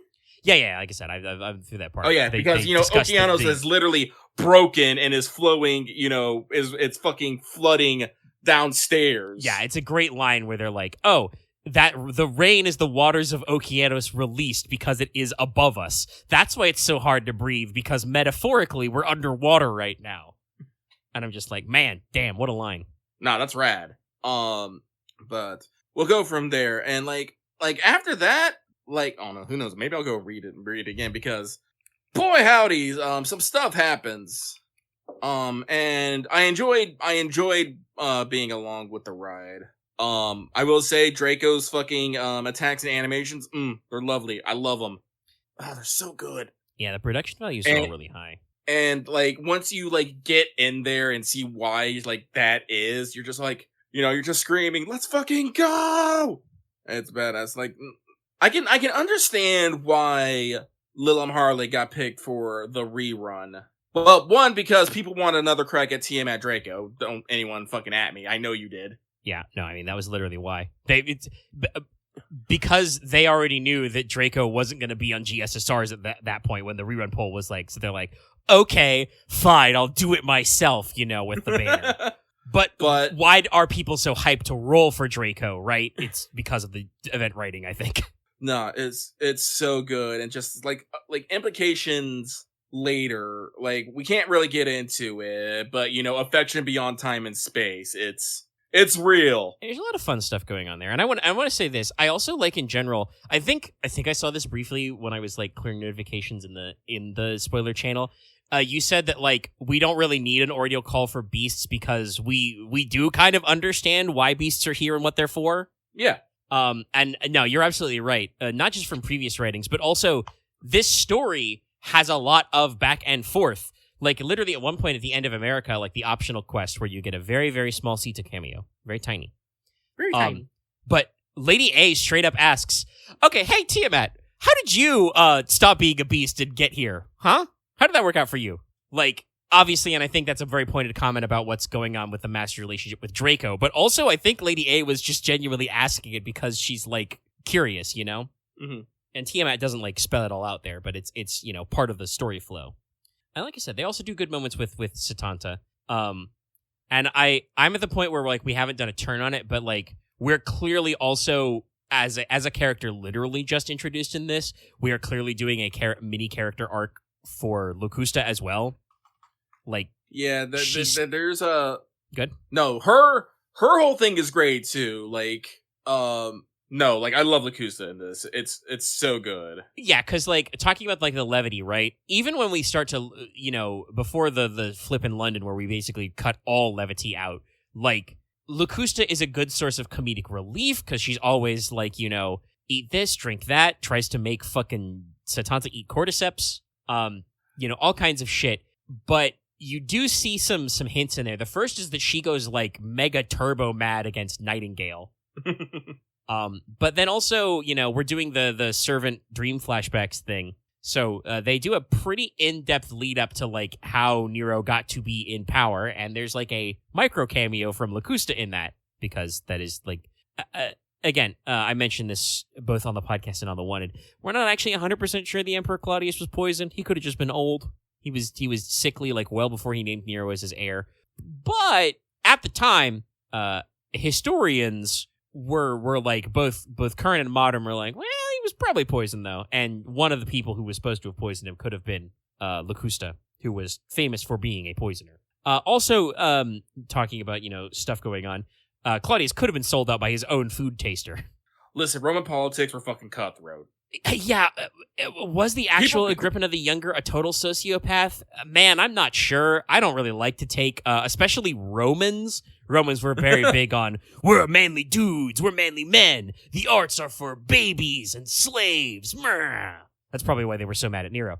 But like the Agrippina definitely did do some moves, and her whole family was super politically active. And like, you want to talk about like familial insanity or whatever, like predisposition for conditions. Like she is Caligula's sister, so like Caligula went a little cuckoo. So Agrippina not being the best balanced in the world is probably true as well. And I believe that flashback is pretty correct, that the historical Nero's father was kind of a nothing burger guy. Like, he had political ambitions that went absolutely nowhere, and there was a reason why Agrippina was free to remarry the Emperor Claudius. It's because I'm pretty sure Nero's biological father got, like, exiled and killed for vaguely smelling like he was doing something cool politically that went nowhere. Actually, it may have been Caligula even who done him in. Like I said,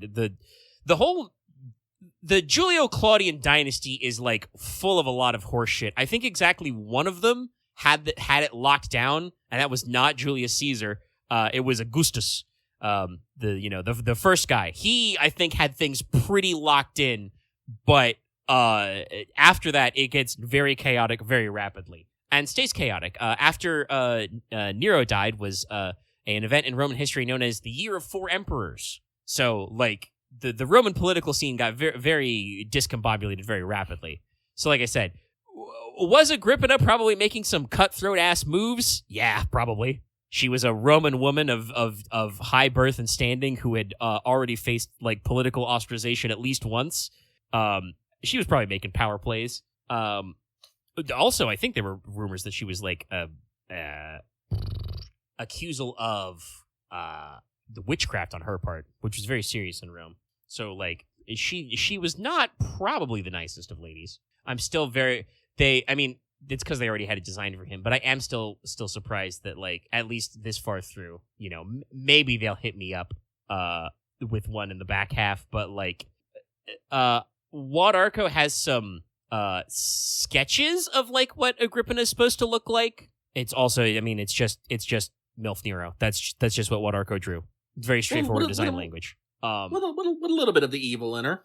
Yeah. She's got some slightly more, like, sinister eye shapes and stuff, But the FGO does not try and like rebalance that design at all, which is one of those things that is a little funny to me, that, like, they haven't, like, shown even a shadow silhouette of her so far in this story. Like I said, if she's in the back half, maybe, but so far we've dodged that one a little. And like I said, it's funny to me because, like, they went so far as to not spoil but kind of preview the redesign for Morgan in the anime of APOC, which was still, like, a year or two before they started hinting towards the Lost Belt. Like, I think we're pretty sure they'd already said canonically one of the Lost Belts was in Britain at that point, so we were all pretty sure. But it was definitely early enough that it was like, wow, that's not what they drew Morgan as previously. So, like, we've not done any of that hinting with Agrippina yet, and I'm kind of like, I was trying to remember, I feel like one of the Fate artists did, like, a rough sketch of what they thought the design for Alexander the Great's mother, Olympia, looked like, too. There are still some great Fate moms out there, chat. Obviously, Tiamat is the strongest mother, but there's a whole pyramid scheme of mothers out there. Well, we will see. Again, I talk about this. I feel like we're reaching the end of FGO. Let's hope for more love in FGO 2. Yeah, I've always said, like, from a business standpoint, I can't see, like Sony or God knows the actual, like Lysangle is owned by Sony, but they are, like, a subsidiary company. Like, I don't know what they do with their lives if they're not running FGO, right? Or an FGO subsidiary. So I feel like there has to be a follow-up, but I'm not sure what. But we'll start hearing about it. Like I said, I'm pretty sure they're not going to hit EOS immediately. Nah. Like, honestly, at this rate, like, I was doubtful they'd do it. They might have a finale story chapter, like, to go by 10th anniversary, because they feel like they're like pushing pretty hard on Ordeal Call 4 already. I am pretty sure that, like, Takeuchi and some of the other like high level directors have talked about, like, having plans through, like, 11th anniversary.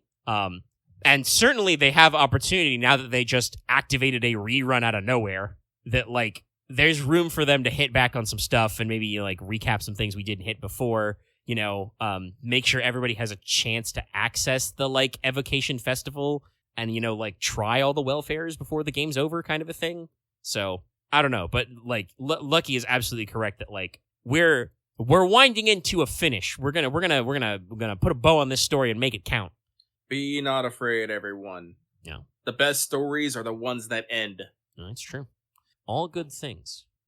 But yeah, I'll probably have my, like, overall thoughts out there, but I bet that I'm not going to say stuff that's too different because, like I said, I'm not all the way through, but the writing is really good, and I did like that it started lighter and is getting more serious, and, like, I don't know, there's something about the writing factor that, like, keeps me both amused and interested the entire time, which is just, like, I mean, Draco basically describes it, and because we're going in reverse order, it's very obvious from the start. Like, Arcade's version of the what they call the disappearance of humanity is, like, was pretty normal. Like, there were a few weird quirks here and there, like not using Edison the same way in, like, America and stuff.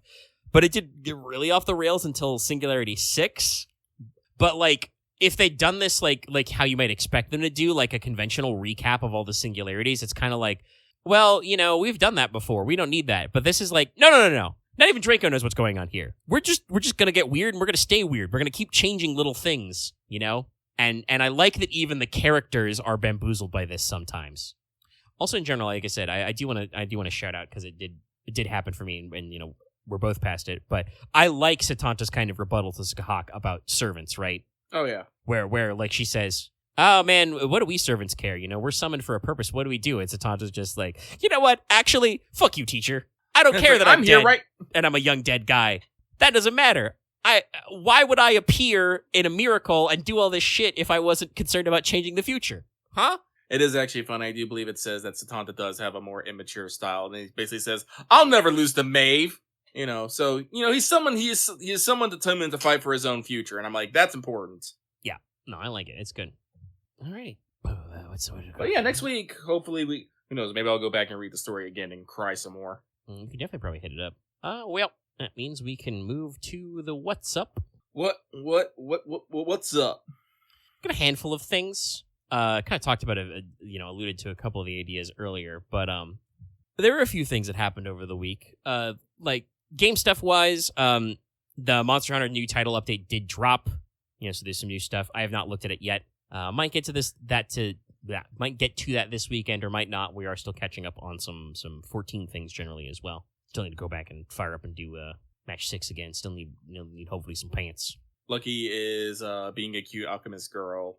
Well, I did actually add that in there because I know you have been playing Atelier Yumia. So if you want to just roll on into that, if you've got anything to say, go for it. Well, unfortunately, I don't have like a big storied history with the Altaria series. I got into it at Ryza, and I didn't even beat Ryza. Not because the game isn't fun, I just couldn't stand Ryza, the main character. Unfortunately, she is a accurate representation of a young girl in a rural town in which she is absolutely insufferable to me, an adult. Maybe people closer to her age would get her, but I'm like, I look at Ryza, I'm go like, girl, you know nothing about the world. Sorry, I'm looking at a fucking table to keep track of all the, they talk about the releases, and it's, like, broken up into, like, they have different, like, sub-series and themes to keep going. Yeah. To change it wildly, go for it. Ryza is a character who complains about everything and understands nothing. Like, she can't understand why these adults, like, don't want to change. She can't understand why they came back to this island and all that stuff, why they want this quiet life. So she thinks they're all dumb and boring and stupid. And I'm just all like, girl! Meanwhile, she like, skeeves off from chores and is constantly ducking work. But the minute she learns she can make explosives by combining nuts and fucking oil, she becomes a fucking, she starts doing all the things like she so-called hated before because she wanted to go on an adventure. I'm just all like, so you always had the potential to do this. You just never wanted to. So I'm just like, oh. I'm pretty sure by the end of the first game, this is probably faded as she has, matured and whatnot and probably saved the world once. But just this initial part of I'm just like, oh yeah, I forgot about this. Man, I'm pretty sure. Huh? I was just saying, Yeah, they made them pretty fast. Let's see, where's the first Ryza? Secret Hideout was 2019. 2 was 2020. And then the third one was 2023. Yeah. And those are all the Secret series. I have actually played technically one of the games, but it is not one of the ones that's actually named Atelier. I played Manichemia, also a game I did not beat. But that is one of the ones that's like it's by the same devs and is like in their series, but it is named differently and it's one of its own side sets. But yeah, was there any particular reason why you Oh right, no, it is the one that just came out. I was like, was Yumia the one that just hit? Yes, just dropped. Yep. Does that mean they're planning on releasing an? I guess they must have multiple teams. Sorry, like I said, I'm reading the chart and there's another one that's supposed to come out this year. Westlerania 2, I guess. It's not called 2, but it's another one of their Westlerania series. But yeah, so Yumia, you're playing it though. You're cranking away. I'm cranking away. It's a little like it said. It's definitely a different vibe from Ryza.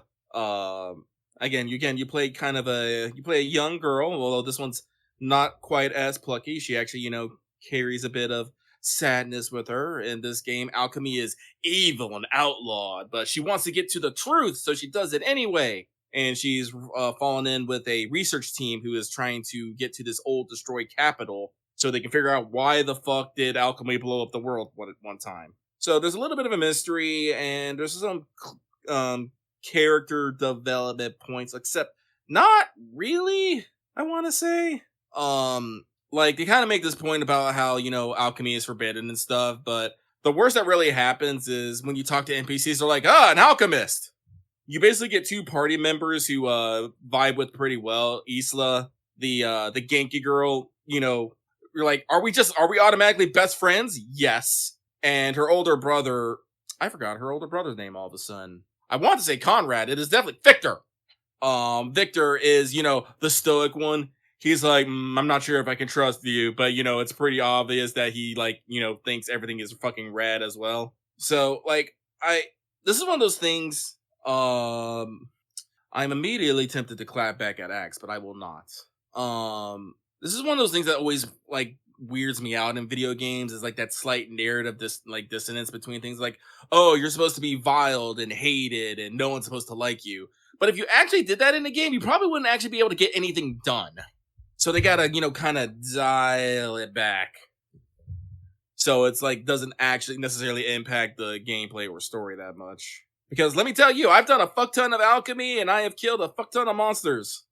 And no one seems to have really changed their mind about me so far. But Yumina is interesting because this is their first open world game. So you get to run around the entire of the map. You don't have to necessarily change zones or anything. And there's a bit of verticality in there. It's not, unfortunately, you do not get the Breath of the Wild stamina wheel. The best you get is a double jump. And a few tools to help you getting around. Like you can have a glove that lets you run around on zip lines. You can get repair kits to fix ladders, and stuff. And like I said, you can Skyrim up some walls if you're clever enough. So it's open world. The traversal is not the best though, but it is fun to run around. Picking up things is easier. Like in Ryza, you had to Ryza 1. Unfortunately, this is my baseline, so forgive me for this. But in Ryza 1, you had to make an axe, make a fucking hammer, make the scythe. In this game, none of that. You can just do everything with your staff, and it's perfect, cool. I don't have to. I'm not locked from gathering stuff depending on what tool I have in my back pocket. So that's cool, but combat I think is a little weird. Not that it's bad, but I think it's just missing impact. Because it's actually a fairly simple combat. Basically, when you enter the combat, you're either in the inner ring or the outer ring. If you're in the inner ring, you're doing melee attacks. If you're in the outer ring, you're doing range attacks. And all characters can do both. The problem is, when you're doing your attacks, I don't really feel like I'm getting the sense I'm hitting something. I see a bunch of numbers and a lot of things are happening, but it feels like it's just, oh god, what's the word I want to use? I can't think of a proper word, but the fights don't lack of feedback. Thank you. like when I hit an enemy, like there's no feedback at all, and it's weird. Like I've gotten used to it, but ultimately, like combat for me is just me button smashing a ranged or melee attack until I fill up the stun gauge. Then I pop over to my item bar, and then I hit the elemental item that does weak things, and then we do a cool combo attack with one of my friends, which does have some feedback onto it, which is very nice. But it reminds me of a completely unrelated but still relevant. Well, the tangent itself is related, but like the subjects we're discussing are not. I just happened to be recommended by YouTube a couple of random videos from Maximilian Dude, who is a YouTuber who does mostly fighting game stuff. He's also a big fan of the FF7, done a lot of stuff for the remakes. But he has a pretty regular series, apparently. I just caught the tail end of it where he talks about rate the supers, rate the ultimates, whatever. He's done a couple of big long videos recently. One of them was on whatever the latest CyberConnect 2 Naruto game was. Ultimate Ninja Connections, Storm Compilation, whatever the remaster they just did was. Kind of like rating the supers, right? And he also did one on Dragon Ball Sparking Zero. And watching the compilation he talked about with Sparking Zero, like, the Sparking Zero supers have a lot of, like, really good lighting and animatics. They have fun with the camera, but because of the way the like, animations work, where you kind of, like, you know, because it's a big 3D anime fighter where you're flying around and moving fast and stuff, the way that the supers have to end is that they kind of, like, ratchet back to the player, because there's no, like, it's like seamless, right? There's no, like, cut when they enter the cinematic, basically. It means that they kind of lack some impact on the end. They don't have that kind of, like, impact feedback you're expecting, right? Yeah. Meanwhile, he thought very highly of the CyberConnect, the Ultimate Ninja Storm style supers, which I agree with, because they are, like, those are full, like, you do the opener and then it hard cuts to a cinematic, which has usually a big finish at the end, and then that cuts back to the actual arena. Like, I wish I could show you, like, some visuals of, like, Yumina's combat, because it's very flashy. It's very cool. Yumia has a fucking magic staff that's also a gun. So she'll, like, fucking hit things with the staff, shoot things with the staff, and, you know, like, summon fucking, lasers from her staff. It's all visually exciting, but it doesn't have necessarily the flair to capitalize on its super visual tones. And, like, there's other characters. You need a little, like, rumble in your controller and maybe some numbies. Like, they have numbies, but again, the numbies aren't, like, highlighted. They're just, like, you just see a bunch of, like, you know, -44, -33, and they just flip past real quick. If you weren't looking for them, you won't see them. Yeah, I remember, like I said, it's been a long time since I played Manakemia, but that had some, like, super moves that were like, had that proper feedback, because it was still, like, sprite based. So, like, you know, you would, like, the main character, you know, like, had a cat that also turned into a guitar, a wrist blade. So you would, like, do your fucking melee combo, knock guys into the sky, and, like, yeah, the numbers fly out, but also, you know, the sprites are doing, like, all the impact frames and sound effects and shit, you know? Yeah, no, like, in Ryza, like, I know some people didn't like the combat in Ryza. Like I said, it's my first one. I really did, because it felt weighty. Like, when, you know, Ryza's firing off magic, or when you get off the follow-up action and fucking Tao just stabs someone with a hammer, you feel like, oh man, that guy really got fucking stabbed. And Lent, would wind up with his giant sword to turn into a mini tornado to send something flying up into the sky, and then when it hit the ground, you just felt the kind of feel. It's like, no, like, it was really good. So I'm like, it might be because, like I said, this is open world combat, so when you run into a monster on the field, you go into combat on the field, so maybe they had to cut some corners and that to make it all work properly. I don't know. Like I said, I've gotten used to the combat. I don't, like, hate it as much, but when I first started, it was like, it took me out for a little bit. Yeah, like I said, maybe it is something similar to like Sparking Zero, where just because it is supposed to be seamless, right, that means that they can't, like, hide their cuts, right? So you have to, like, make it a little smoother, which means that means you can't get quite the same kind of, like, emphasis on something. Gesundheit. Oh, excuse me. Gesundheit. Got me double.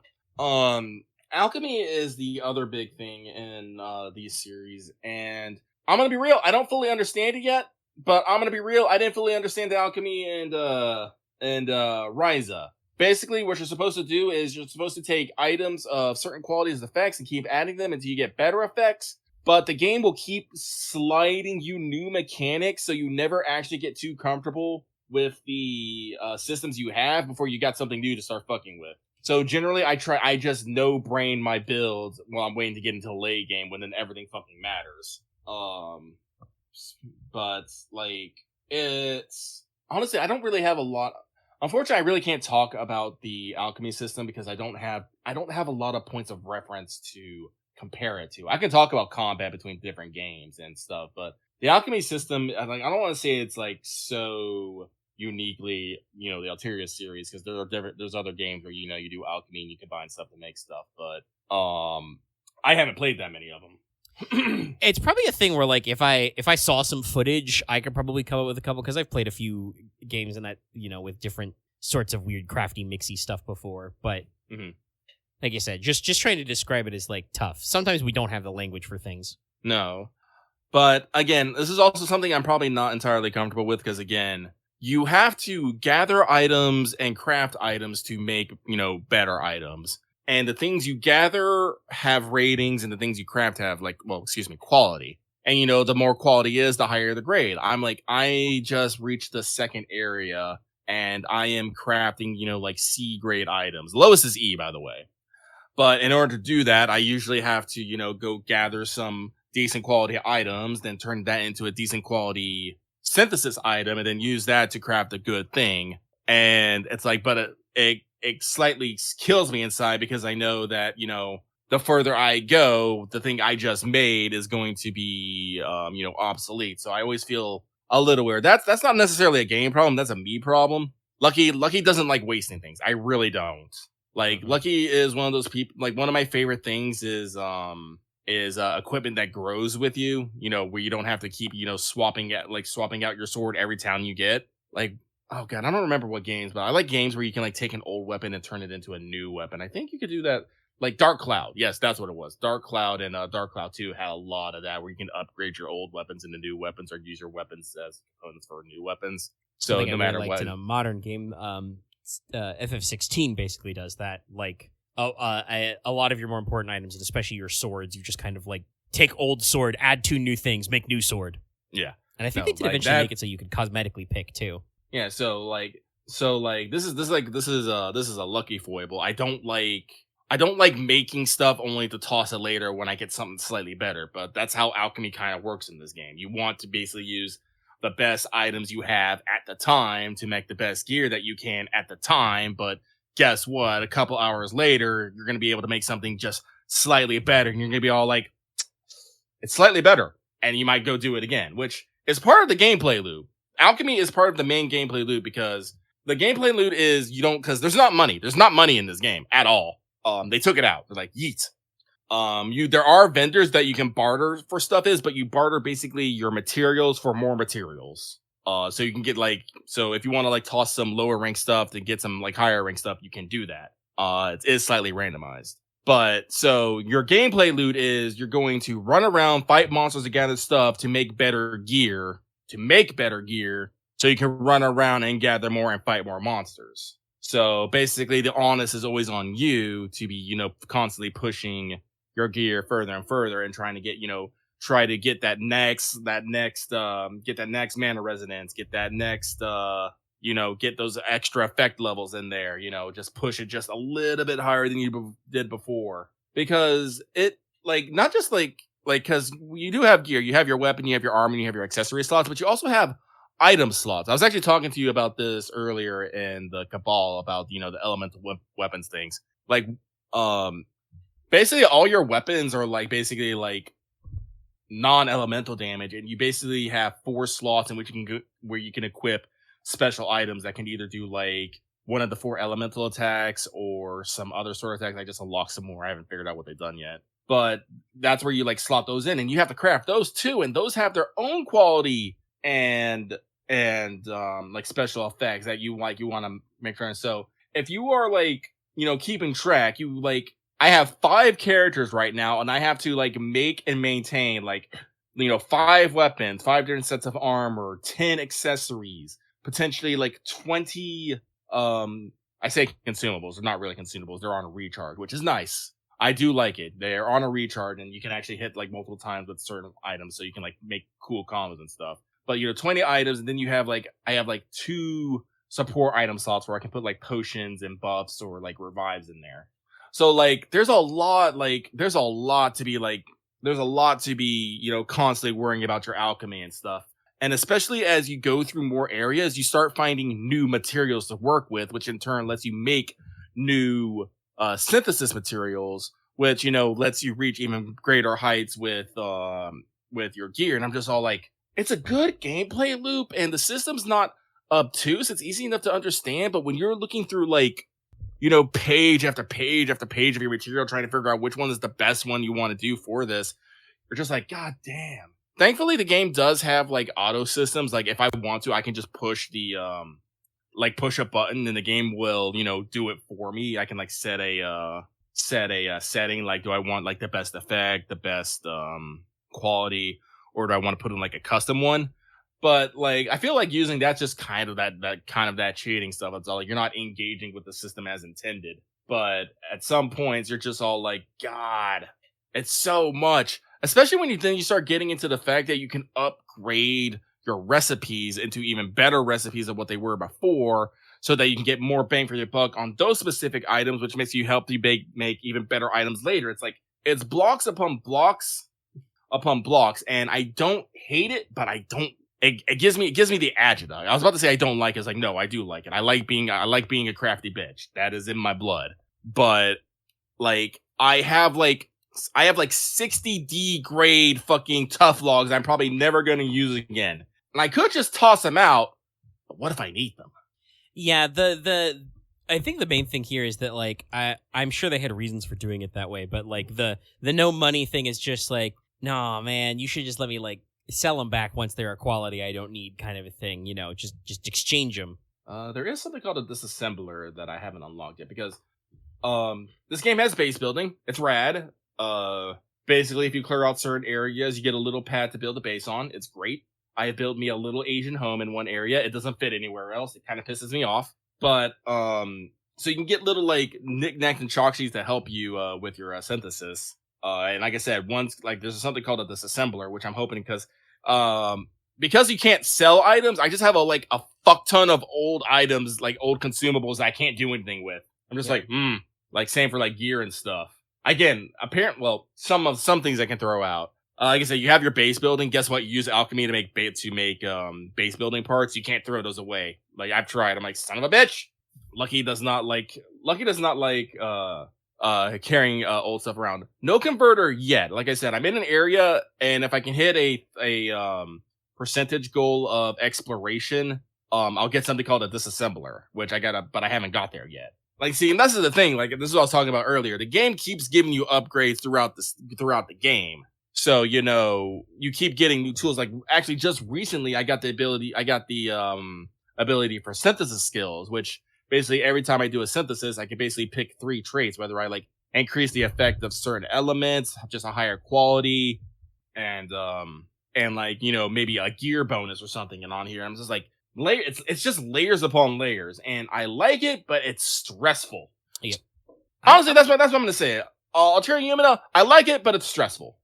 It's a tough one, but that is there are some games that way of that kind of like. This is not like obviously not like say like the stress of like a high powered character action game, but more of like the logistical stress of like, okay, I like this game. I'm tracking like I got a spreadsheet for all my items. Yeah, no, it's kind of that level. Oh, sounds neat. But also, I also totally understand kind of the frustration as well. If you hear me smack my mic on chat, it's because I'm trying to, arrest my fucking elbows and wrists and shoulders and shit. Mm-hmm. Gotta be comfy. It's more important than ever. All right. Well, I'll do the normal conversation thing. Is that all you got to say? On Yumia, yeah. All right. Well, say some stuff. I think based on the mission clock, I was probably like talking about it for like 15 or 20 minutes. Thumbs up. The mission clock is past 2 hours. That means probably we could talk about the other things I put in What's Up. Number one, they have the Switch 2 Direct. Nintendo Switch 2. It's real. June 5th is going to be the official street date. As of the Direct they did, the cost in US dollars is $449.99, or if you get a Mario Kart World bundle, $499, which is pretty spicy. Even adjusting for if you take when the Switch 1 came out and like adjusted for inflation now, that's still sub $400. So like a pretty significant markup. Then again, like just today, I don't know if it was a joke, but I think this was a serious headline, was saying that Nvidia is saying that like the Switch 2 should be able to do like some level of the DLSS and ray tracing. Probably like crazy. Or somebody could have just been joshing me and I just saw a random tweet. But even if it is like, even if we're making jokes about how good the performance is, like it does look better, but it's going to be a little expensive. And literally they were planning on opening up pre-orders on the 9th, next week. But Nintendo has now announced that they are not opening that window in the US because of the tariff issue. So we'll see. I do want to say that Nintendo does have a couple of neat tricks for fighting scalpers. Their pre-order system is going to be like prioritized first served to people who have a Nintendo Switch Online membership with a minimum of 12 months and minimum 50 hours of gameplay, which I don't qualify for because I've never paid for Nintendo Switch Online. But I think is a good pull for them to be like, no, we're gonna fucking track this shit. Like you gotta already have been paying and playing for Switch before we'll let you get the first pre-orders. Okay, solid strat. Like if Sony did that shit for like PS5, right? Of like, hey, are you a PS Plus member and have 50 hours of gameplay time? I would qualify for that in the PS5 times. If they do that for PS6, I would qualify. Like that's I think a good method for like making sure that these aren't people who are just randos who are going to sell them out of the back of a minivan, Something that was like a little more like at first was controversial. I think people have other stuff to worry about. But strictly speaking, technically this SKU price is only for overseas. Nintendo is making a special Japan-only version, which is about, I want to say, like $100 cheaper, but is like region-locked to Japan games only. And some people were kind of upset about this. There's a very simple economic reasoning for this. The yen sucks ass. The exchange rates are terrible. They heavily favor the dollar. I think even in our current bullshit, it still favors the dollar. So if they were actually region unlocked, you would have people going onto like Amazon JP and ordering, shitloads of them, from Japan. All of Japan's domestic stock would get sucked up. You can still buy like a Japanese language box for an unregion locked console at the normal market price, but they are trying to like keep their Japanese player base involved, and like not get out there, which again is neat. And I personally don't. I mean, because it comes with region locking, a feature that we have normally abolished. I feel like I'm kind of okay with it because like they are a Japanese company. It makes sense for them to look out for the home market while still coming up with the international market. There are some interesting things they got going on. We already saw the aesthetics and they seem pretty good. They are like finally adding the like, chatting functions and sharing functions you would expect from an online console. They've got a dedicated C button, which you can do to do what they're calling game chat. So you'll be able to do screen sharing, do video chat if you have a camera, chat with friends over voice, etc. Basically all the stuff that the Xbox and the PS5 already had, but like Nintendo was so late to the like online features ball game that they didn't yet, which seems pretty cool. They also are going to let you do game share. So if you're doing co-op and stuff, not all your friends need to own the game, which some PS5 games I know had share play. We've tried it a few times and it's a little laggy, but we've done it before. I'm just glad to see Nintendo kind of like finally embracing some of that stuff. That's good, especially because Nintendo, kind of Yeah. Sorry. Chat's saying something that's good about the game share. They're like saying that like the original Nintendo Switch was such a toaster, such a microwave oven from the 1950s, probably running on vacuum tubes. That the Switch 2 has enough juice to not explode and to also like run the game at home and stream the data to other people so they can do like game share shit. It's good for them. In general, they're doing a lot of like updated features for old Switch games. And like I said, some people are complaining about some of this. I do kind of feel like some of this is just because like I feel like some Nintendo buyers have been a little isolated from the way the other couple of consoles have been going.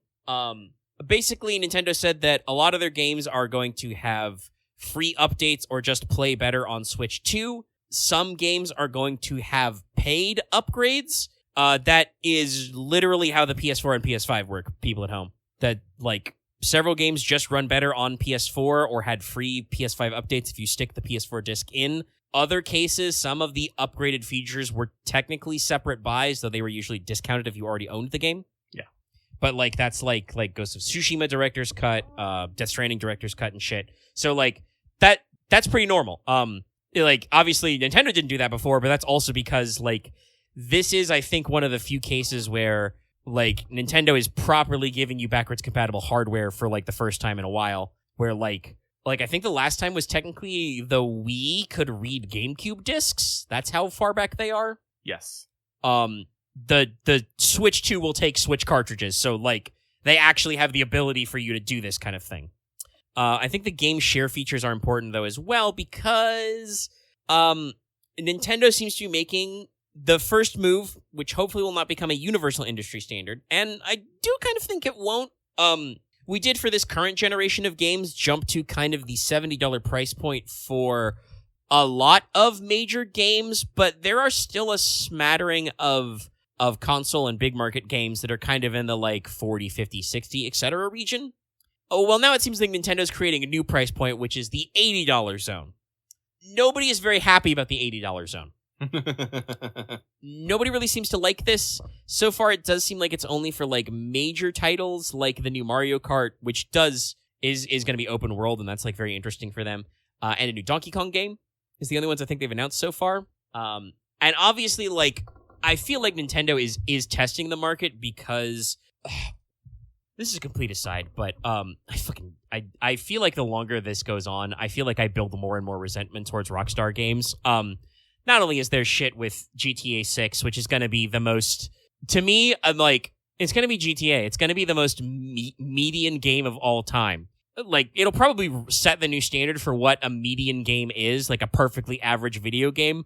But, like, I feel like it's still going to become a perfectly average video game.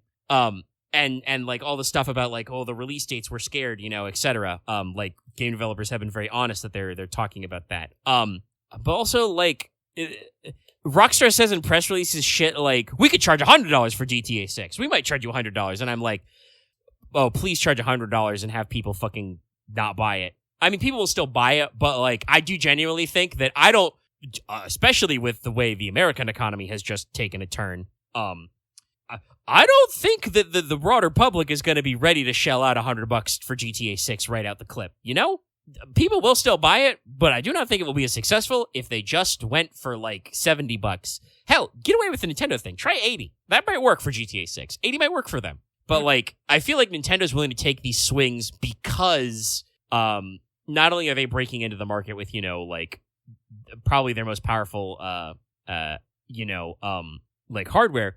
But the $80 thing is not going well, right? Like I'm literally looking at an IGN list, which is like describing all the announcements. At the top of their sidebar is an article, which is like former Nintendo PR managers say Switch 2 and Mario Kart World price backlash is a true crisis moment. Yeah, no, like this is the Nintendo equivalent of announcing the PS3 price, I think, right now. Like they'll probably do better than PS3 because like they're Nintendo and they do have some very strong first party titles right out the gate.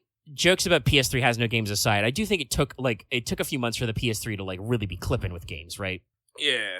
Like they weren't perfect right out the gate. But like this could have some risks, but also could be strong. The Mario Kart looks very good.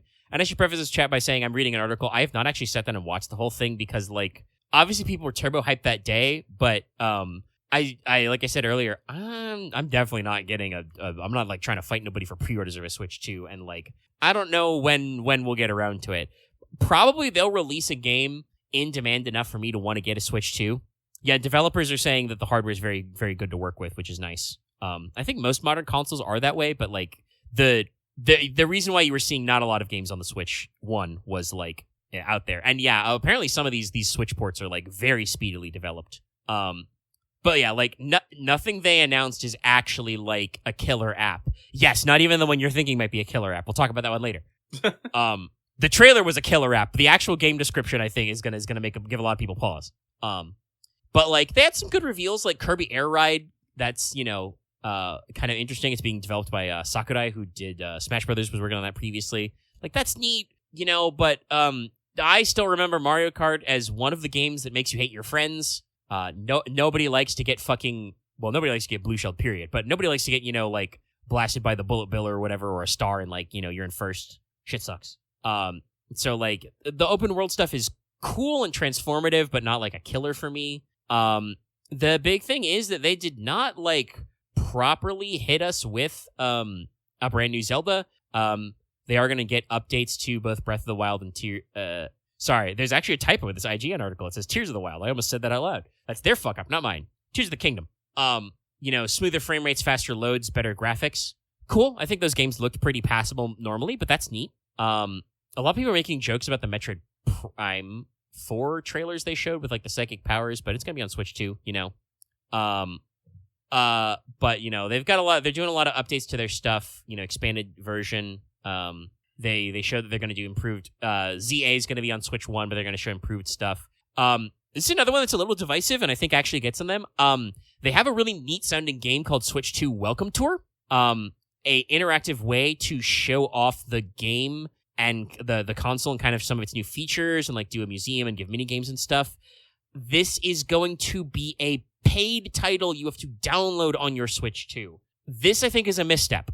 Because even if it's neat, I don't know how many people are actually going to get out there. But like, they did say that like, I think it was actually Reggie Fils-Aimé said that he fought Nintendo to put Wii Sports for free on the Wii, right? Which is a great move, actually. Like that sold a shitload of Wiis, was the fact that Wii Sports was right there inbox all the time. But like, apparently, even back then on the Wii, Nintendo had the opinion that like you should be paying for their hard work, and I'm like, that's fair, but also like you got to onboard guys.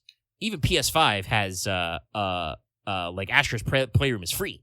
I mean, I don't know they're calling this intensely greedy, but like I see their logic of like, hey, we worked hard on this. This is like a product that you should pay for, but it's like also like the marketing though, Nintendo.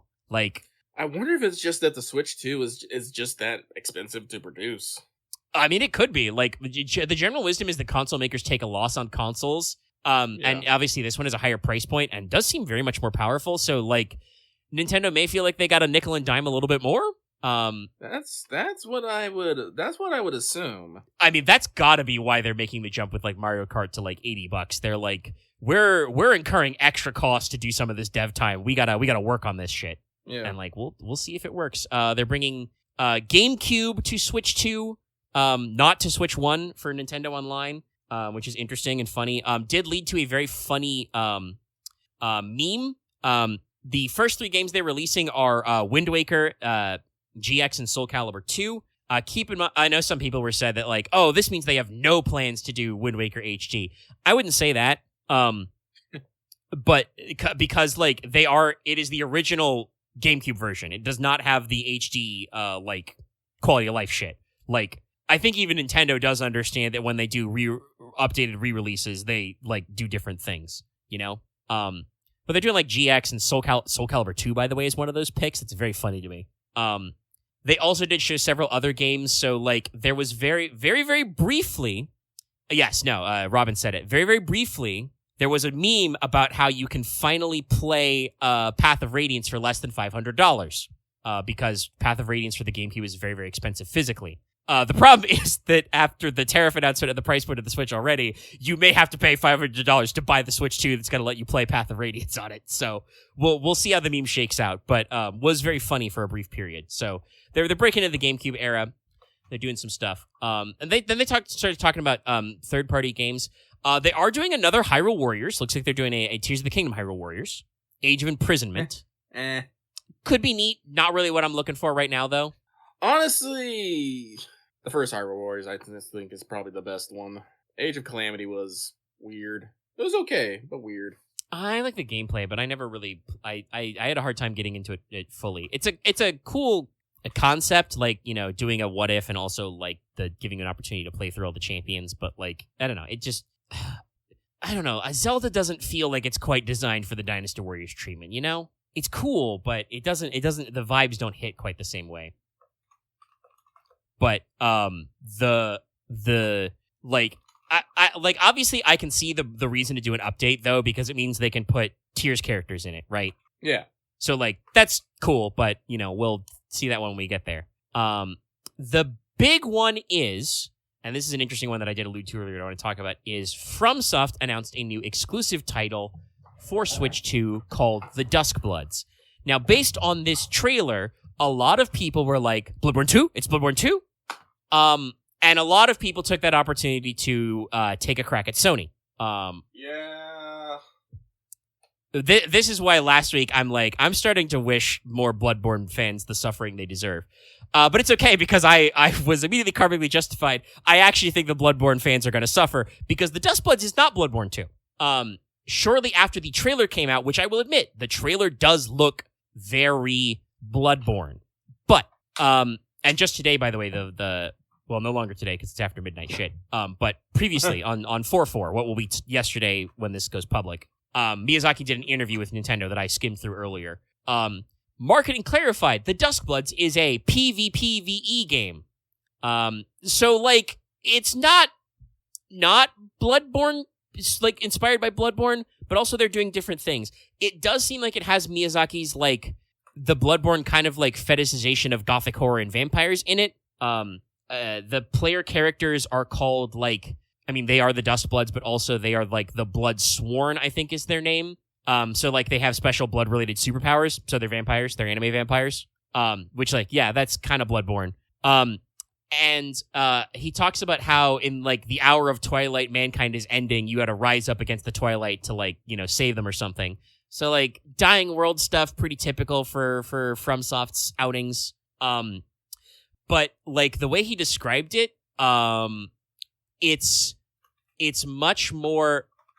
Sorry, chat. Well, I should say chat. Robin is having a freak out because Lucky physically has Path of Radiance. He posted the proof right there. There's the disc. It's real. The Path of Radiance is real. And if you really wanted, Lucky, you could make a cool $700. No, actually, Lucky owns a fair amount of like rare items and stuff. Like, I actually have like all 3 Xenosaga games. I have some of the rare Dragon Quests. Nice. But yeah, so Miyazaki described in the way this works is that there's going to be a hub world where you do character selection, because like Night Rain, it's not a proper Soulsborne RPG. You are going to have more characters because it does seem like it's not doing quite the leveling thing, but it said that there will be like a variety of characters for you to pick from, all with different abilities, so it is a little more character focused. And it's PvPvE. Basically, you're going to team up, and I think it's like 8 men to a team, and be yeeted into a map where you do objectives and stuff. And basically, the way the Duskbloods work is they're like I said, they're like superhero vampires who are like summoned when humanity is in danger or something. Mm-hmm. So, creatively for FromSoft, this means they are going to get to blend a couple of different styles to their maps, because like you're kind of being summoned from outside of time. This is a thing also that lots of From games in general do. But some of them will be very clearly like Gothic or Victorian, but Miyazaki even mentioned in the interview they might go as far as like early modern, you know? So like, again, the aesthetic they showed in the trailer seemed very like Victorian Bloodborne, but the actual game will hit a couple of different levels, which I think, you know, kind of it tracks for vampires. But yeah, like, again, it's not really Bloodborne 2. But yeah, no, the gameplay he's describing sounds like not quite like a battle royale, because it's a little bigger, but it's like he's talking about like teams and matches and scoring points, right? Like it's a proper PvPvE like multiplayer game, which like personally is not bad to me. I do think that does kind of sound like that's not a killer app for me. And like, I don't know if I believe Miyazaki when he says like he's describing it as like, oh yeah, no, the PvE part totally counts for points. Like you can win just off PvE objectives. And I'm like, yeah, everybody fucking says that. You know, we'll see if it's true. Also, it doesn't matter if it's true because I've played PvP games with like objectives and PvE elements. People also sometimes still just forget the fucking objective to kill you. So like, and I do want to say, like I said, I saw some people be like, when this did come out and there was some pushback, some people be like, oh, you don't think people will be interested in FromSoft multiplayer? And I'm like, no, that's not entirely correct. Some people are really into the multiplayer of From's games. I know that the arenas in Armored Core was like super possible. You know, and like the Elden Ring added arena in an update that was very like intriguing for their PvP scene. Though I also like don't know how, you know, updated it's been. And there's definitely a PvP culture or multiplayer culture, you know, even doing the co-op stuff. So like, it's not crazy to me that they're trying out more with multiplayer games. I think I said this a while ago, but like, it's so weird for me to say. I think FromSoft was genuinely surprised by the Elden Ring seamless co-op mod. Like, I think they genuinely didn't realize how much their like bigger, broader audience would be interested in just doing stuff together. Cause like, they've always made multiplayer either like really finicky or like very funny. Like, so they're like, I think they were genuinely surprised that people were so interested in just doing games that were multiplayer without doing kind of their hoop jumping. And so they've started a couple of multiplayer projects. Like I said, I think I'm still way more interested in Night Rain than Duskbloods because Night Rain is fully PvE. And like genuinely, I've talked about this from the preview images. Night Rain just seems like it's a Soulsborne game, just like speeded out, right? Like it's the lightning round form of a FromSoftware game, and I'm like, that sounds neat. I wouldn't mind trying a game that's like me and two of my friends try to like play the speed chess version of Bloodborne or Elden Ring, right? Man, I actually like. I kind of like Bloodborne, but, like, I don't know about this Duskbloods thing, chat. I don't know, man. And that's fine. Not all games have to be for all people, but it was really interesting to see the internet blow up with Bloodborne 2! And then, like, the more the news does come out, it's like, this is Turbo, not Bloodborne 2. Like, I definitely think that, like, some of the aesthetics are taken from, like, the love of the genre that Bloodborne represents. Like, that gothic horror Victorian-type stuff? Yeah. But I don't think it really is Bloodborne 2. For starters, I mean, they could pull it out on there and they could get a little more mythos-y, but like this is technically spoilers, but Bloodborne is like literally 10 years old. Bloodborne is a game that starts with you thinking you're in like a fucking, you know, universal hammer horror gothic, you know, monster verse with like werewolves and vampires and ghoulies and stuff. And then like halfway to 2/3 of the way through, you realize, oh shit, I am in an actual Cthulhu mythos story. Like, for reals. You're really in, like, with like, properly hitting the genre beats. You're actually sleeping. Yeah, yeah, that's, like, they got, like, Dreamland stuff, you're asleep, there's, like, the old ones, like, the insight mechanic is, like, you reveal that the monsters were there the whole time. Oh, no, I mean, that's what I said. Like, it is still hammer horror, but, like, it does a twist where you think it's just like I said, like the Victorian hammer horror, and then a part of the way through they do the classic Lovecraft twist where you like are confronted by the scale of what you're dealing with and go, oh shit, Moon's Haunted. That's not good.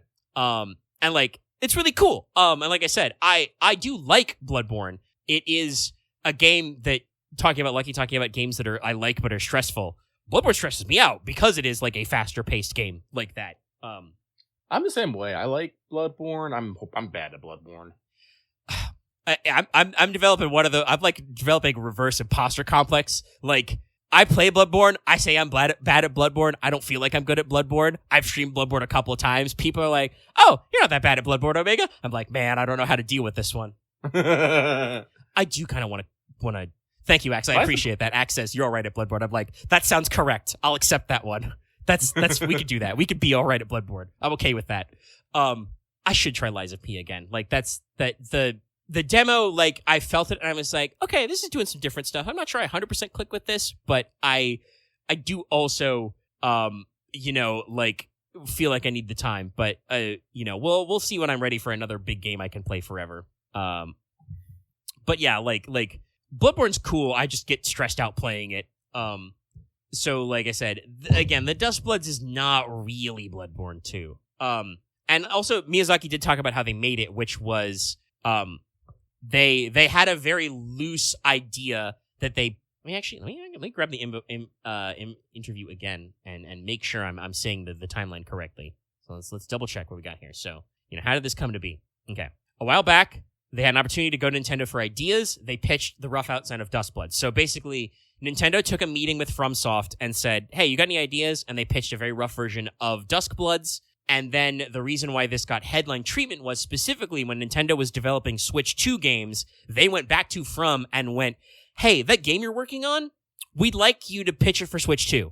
We want to give you access to like the dev kit and new features and juice it up." And that let him kind of like, they revamped the development process and went for the multiplayer focus. So like, this was probably not like their secret pitch for Bloodborne 2. They just had kind of a vague idea that they pitched to Nintendo, and Nintendo came back to them and was like, "Hey, can we juice this up? We want like a proper exclusive." I think this is the thing that probably irritated me most about this whole debacle is everyone immediately dogpiling on Sony, saying they weren't going to be, since they weren't going to make Bloodborne 2, FromSoft decided to, fine, I'll do it myself. Like, that's the thing that probably caught my craw the most. I mean, yeah, no, I mean, this was still the source of my being, like, upset at Bloodborne fans on Twitter, but, like, I do think that the reaction was quite so harsh because the Bloodborne 10th anniversary was recently, and, like, Sony didn't, like, really acknowledge it, even though it's technically a first-party title. I've also seen a lot of people saying that, like, "Oh, this is actually the second time this has happened. Sony didn't want to do a sequel to Demon Souls, so they made Dark Souls instead." This is also still different than that. Dark Souls is just Demon Souls. Again. like mechanically they're very similar. They've got similar concepts. The settings are obviously different because they are different IP, but like you clearly go from Demon Souls to Dark Souls 1. And also Dark Souls 1 was multi-platform. I do not actually know mechanically quite how similar Duskbloods will be to Bloodborne. Like I said, I know for a fact they're doing a character selection game again. So like we're doing character picks and unique aspects to build like a team. That will definitely flow differently. I mean, we don't need to defend Sony. Like, and I don't think I'm defending Sony. I'm mostly just like throwing bricks at, like I said, Bloodborne fans of like, they got other shit to do, man. They don't need to be about you all the time. I'm kind of defending Sony. Not because, praise be to Sony. They are a, bigger corporate with way more money than I. But I do not condone the use of false narratives. It's true. It's what it is. People are like they're trying to build the narrative in their head because they are upset there's not more Bloodborne. And It's like, you don't need to do all that shit to justify that you're just like, man, I wish I had more Bloodborne. I get it. You want more Bloodborne. You're not getting it. That's lots of video games go through this all the time. It's like, you can be mad, but when you start spouting lies, that's when I'm going to be all like, all right, I'm going to go stand in that guy corner now. Like, I mean, you want to talk about, like I said, like waiting for something. Literally last year was the, it's been 9 years joke about Metal Gear Solid 5. So that means it's going to be 10 years when Delta comes out. Like, I get it. You can wait a long time for action on a franchise. And the Bloodborne has also been waiting 10 years, like there's this big gap there. Yeah, no, like I'm thinking about it. Like, if the 10-year comes and goes, I'm just going to be like, oh, and sad and move on with my life. And be like, when is Master Volume 2 coming out? Yeah, we think about these things, right? But like, obviously, it does feel I can get why people would have their hackles up about like, because they feel like they're not appreciated, and then they're out here with Nintendo like maybe kind of throwing them a bone. But again, like I said, as more of the news story comes out, I'm like, it's not a bone, it's a Halloween candy, but you're gonna open up the Halloween candy and you're gonna find a battle royale inside instead of a razor blade, and like. I know for a fact there are Bloodborne fans who are not going to like that. They're going to realize that this game is built different, and they're going to be like, "No, it's not what I want because it's not Bloodborne 2." Guys, we Lucky and I do occasionally dunk on the way FromSoft does storytelling because like it is a very specific kind of stilted way they do it. Like FromSoft writes stories that way on purpose, which is sometimes obtuse and confusing. But I don't know how much story you're gonna get, obtuse or otherwise, in a fucking team deathmatch thing. I mean, like, honestly, I think that's why what Dark Souls does with storytelling resonates so well, that Miyazaki based it on, like, when he was reading, English fantasy novels as a kid, and there were, he could only understand, like so many words being used. Honestly, I'm a native first language English speaker. Sometimes you read stuff that, like, is like, man, you just said a lot of fucking nouns in that sentence, huh? So, like, it invokes a vibe, and I think that's kind of why it tickles people, because it feels a very certain way, but also sometimes that certain way can be frustrating. I don't know how much in a fucking team deathmatch game, like, 8v8 or whatever, you're gonna get lore. Like, I don't know if you're gonna get the same kind of, like, world building and storytelling. They could do it. They're FromSoft. But it sounds like this game is being written with a different focus in mind. Well, so, like I said, doesn't seem like Bloodborne 2.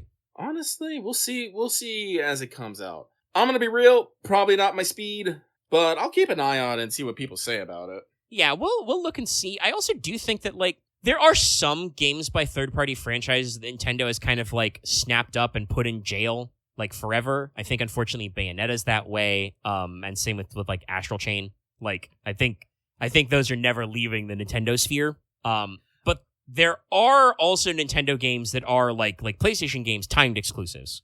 Oh, man, can we get Astral Chain for the Switch 2 update? That'd be rad. That could be cool. Another one that's later down the line that was interesting to me, honestly, the announcement that made me most interested in a Switch 2, possibly, but not even then, because it's going to be on both, was that, much like the original Switch, Supergiant announced that Hades 2 is going to be console first on Switch and Switch 2. And that may seem weird to you, but I played the original Hades and, like, got to the quote unquote beat the game. You can technically never beat the game because you can keep going forever. But, like, I cleared it on Switch. So, like, them actually saying, oh yeah, Hades 2, Switch and Switch 2, I'm like, no, that could be a buy for me. Like, I spent a lot of hours laying in bed playing the first Hades. Like, that could be a pull for me. And I know that's probably a little weird, but, like, I don't know, it seems. I mean, yeah, that's what I did, was, like, I not only did I get out of hell, I did it the number of times to keep getting all the stuff. I think I haven't done all the, what they would call, like, the post-game scenes, but, I've done the stuff you'd expect. So, like, that's, like I said, that's cool for me. But, like, they specifically say that's coming first. That'll be, I mean, it's already on early access on Steam, so, they can't keep it that way forever, but it'll probably be on PS5 and Xbox as well, eventually, stuff like that. Now, they're also saying they are going to hit their like 1.0 release of Hades 2 in 2025. So, we'll see how that one shakes out. Talking about weird gets, another thing that people have been actually, no, sorry, I shouldn't move on completely. I had one more thing to say about the Bloodborne 2 thing. To defend Sony, as it were. I didn't finish my thought on that. Like, remember that I want to recount that story of how Duskbloods got made. FromSoft had an opportunity to speak to Nintendo, and they pitched something loosely resembling the Duskbloods. There wasn't quite the multiplayer focus yet, but I still assume that it was kind of in that vein of like team-oriented and like the PvPvE. Maybe not the scale they got because they got a Switch 2 exclusive. Again, that doesn't sound like they went up to Nintendo and said, hey, Sony passed on Bloodborne 2. Do you want to take a buy at it? Like, it sounds like Nintendo was like, hey, what game ideas you got that would work on our console? And they were like, well, I guess we can do, like, Bloodborne Party, right? Like, Mario Party has Mario in the name, but it's not like a Mario game. You know what I mean, chat? It's different. So it sounds like that's kind of what they pitched. And, like, we talked about this before, but, like, if they pitched a multiplayer, like, team-based game to Sony, I could see Sony taking a pass on that, right? Like, we've talked about this, but, like, Sony's been burned by some of their pulls for multiplayer games. Though, actually, out of nowhere, I haven't seen all of it, but, like, Bungie's been fucking blowing up with the Marathon promo lately. They've started up an ARG chat, an alternate reality game. How long has it been since you heard that buzzword? So, like, they're at least doing the marketing flair for the new Marathon game. We'll see how that one plays out. Also means, by the way, that I'm pretty sure the Marathon game's still coming out, people at home. I know people were like, Bungie's cooked, Concord's dead, Marathon won't come out. And they're like, no, it seems like they're still working on it. They're still trying. How many times did Destiny 2 die, chat? A lot of times people said Destiny 2 was dead. But yeah, so, like, I could see a world where Sony like passed on this pitch for Duskbloods because it is, though, a multiplayer game they were not as interested in. It also, again, doesn't seem like it is a game quite to the scale of their previous like Souls-like games. It seems like right now what From's trying to do is design some kind of like smaller, more bite-sized games that they can get out so that they're not like spending 3 or 4 years between releasing a Dark Souls, you know? Technically D2 has like finished their main content updates, but the game hasn't like turned off the servers or anything.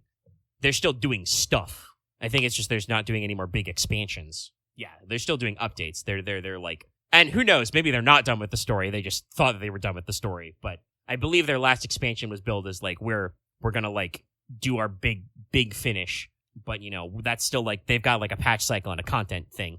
Oh, they Endwalker. Great analogy, Robin. Okay, so they concluded their current story arc, but left holes for future story arcs. So we'll see. It's a good example. We don't know. I would expect they're probably not going to actually do a new XPEC to start a new cycle because that's kind of what they said they were going to do. Was going to like let it conclude and end. But I also, like I said, I genuinely don't know. They could change their mind. But like I said, the servers are definitely still on for Destiny 2. Stuff still happens. But yeah, no, like the From is probably like still brewing. And like, I mean, listen, if I was Sony, I would definitely be thinking like I would, especially since they bought like a decent share in Kadokawa, right? I would call Miyazaki and I would leave him a note like, hey, when you feel like doing Bloodborne 2, call us. Like that would be the smart business decision for Sony to make. But also, I would not try and bust down FromSoft's door and be like, Miyazaki, they're making fun of us. You have to make Bloodborne 2 right now. That's not how you do video games. Don't do that. That sounds like a dumb decision. Like, if I understand it correctly, the reason why Bloodborne hasn't got a remaster or anything right now is because its source code is made in the, on the PS3 and is fucking spaghetti to the point that even Bluepoint can't fucking fix it. So they have to wait for FromSoft to actually have time to actually go through the code. And FromSoft is working on 2 games right now, guys. Well, I mean, if it started as because it was released for PS4, it was like one of the big titles. But if it started as like a PS3 code, that I can totally see that being a fucking problem. Maybe I should check the development. It sounds like they started developing it as an 8th generation, which should be the PS4 block. That said, I don't know what engine Bloodborne is in. Yeah, was it? Did I read that wrong? I could have swore it was a PS3 code. Then it got turned up. Let's see. I mean, basically, according to Wikipedia, which does have its sources, you can double check. Japan Studio, the subsidiary, approached From to concern a title. He asked about developing a 8th gen game, which would be PS4, Xbox One, Wii U. I do like, by the way, that because the Switch is so undercooked, Wikipedia does say began in 2012 with the Wii U and counts the Switch as part of the 8th gen. Wow. Like as a very late, not putting it up there with the new Xbox and PS5. But they started the concept there, carries the DNA of Demon's Souls. Development ran in parallel to Dark Souls 2. That does mean that Dark Souls 2 was released for the PS3 generation, so the 7th gen. So that does probably mean if they're saying it was in parallel, they may have started with a PS3 version and then like upgraded. Because I remember hearing reports that the code, something in the code was severely messed up, and I'm thinking it was probably because wanted to create a game set in those novels. Want to be as detailed as possible, so he needed high generation hardware. PS4. I mean, I don't know how the PS5 and the PS4 are backwards compatible. Like, I don't actually know how the hardware links up. It could still be that like it was so deeply linked to the PS4's hardware that they're having a hard time untangling it. Because it does seem like based on interviews, Miyazaki was aiming for a PS4 game, like for a new swinger on the console. But was definitely being developed still in the PS3 era. And like you never know with these things. But yeah, like I mean, I'd still believe that even if it's not because of the PS3, which got into the PS3 did cause development problems, it still could be that the code base was janky enough because even if, like I said, even if it didn't start as a PS3 game, this was meant to be kind of a debut breakout on a new console gen. That takes some work, developing the new thing for the consoles. Mm-hmm. I could still believe that like From has to be the ones to refactor the code base. They can't just hand it to Bluepoint and have them fix it. And like you said, the important point is, no matter what the state is, From is busy. They just wrapped releasing Elden Ring into Armored Core into a huge Elden Ring DLC. They are actively developing 2 games. Let me actually double check. Night Rain's supposed to come out this year, and I think Duskbloods is for 26. Yeah, so they're developing a whole new game, which is going to come out next year. And neither of these is another Soulsborne game, nor is it another Armored Core game. So, like, I bet that they have to be doing some high level on that front. Because I am pretty sure that while Miyazaki said that, like, they're not going to release another game as big as Elden Ring for a while, I also pretty sure that he's on the record saying that, like, well, Elden Ring's pretty good, but I don't know if I did everything I want to do with the Soulsborne formula, you know? Like fucking Kojima coming back and saying, like, you know what, I've changed my mind, kids. I've changed my mind. I want to say chat, but I don't think Kojima would say chat. That would be great if he would. But I changed my mind's chat. I do have one more stealth action game in me, you know? Like, so I think that there will probably be more Souls-like games that he's going to make. I believe what Shuei Yoshida said about Bloodborne, which is like that's actually like one of the favorite games that Miyazaki made, so he wants time to work on it personally. Guess what? I don't know when Nintendo when they committed Nintendo to do this project, but like I said, it was pre-Switch 2 was when they talked with Nintendo and pitched this game. Nintendo came back to them later when they had the Switch 2, right? Right. So, contractual obligations. That means that FromSoftware is on the hook to produce this game for Nintendo. So again, that means that like they're working on it. So like I said, I don't know when Miyazaki's gonna have the free time to do a Bloodborne. And if again for whatever the actual reason is, if that like a Bloodborne remaster is like Sony can't just pawn it off on a third party studio, that also makes sense that like Bloodborne can't do it. Also, I wouldn't be shocked if Sony, or rather, I would be shocked if Sony didn't know what From was working on. Right? Like, Right. Especially because, like, there were talks of, like, mergers and acquisitions. Like, presumably Sony would have had to investigate everything that Kadokawa was owning. If I was Sony and, like, genuinely I don't have any big Bloodborne news, right? I would not draw attention to Bloodborne when I know that FromSoft is working on a title that is aesthetically adjacent to Bloodborne, but is not Bloodborne. I would probably not want to stub myself or them in the toe. I mean, they put, those 3 seconds of Bloodborne in their sizzle reel, at their anniversary. I think that's all that they can get away with without having people become fucking rabid. People still became fucking rabid. No, I mean, they were absolutely freaked out. They were like, oh my God. And it's because that, like, Sony does kind of, like, tentatively acknowledge, like, Demon Souls and Bloodborne. It's a really weird case where, like, yeah, they own the IP, right? Like, they did those games under contract. Kind of like how I want to say that, like, Death Stranding kind of started that way, but I'm pretty sure Kojima like bought the IP back. Like he paid out the contract, but like the original Demon's Souls and like Bloodborne were done on contract with Sony. But also, I feel like Sony doesn't treat those games like they own them, if you know what I mean. Like they don't act like that's their IP for them to fuck with. They like are like, no. This is still very much FromSoft's thing. We paid them to make this, but it's their idea.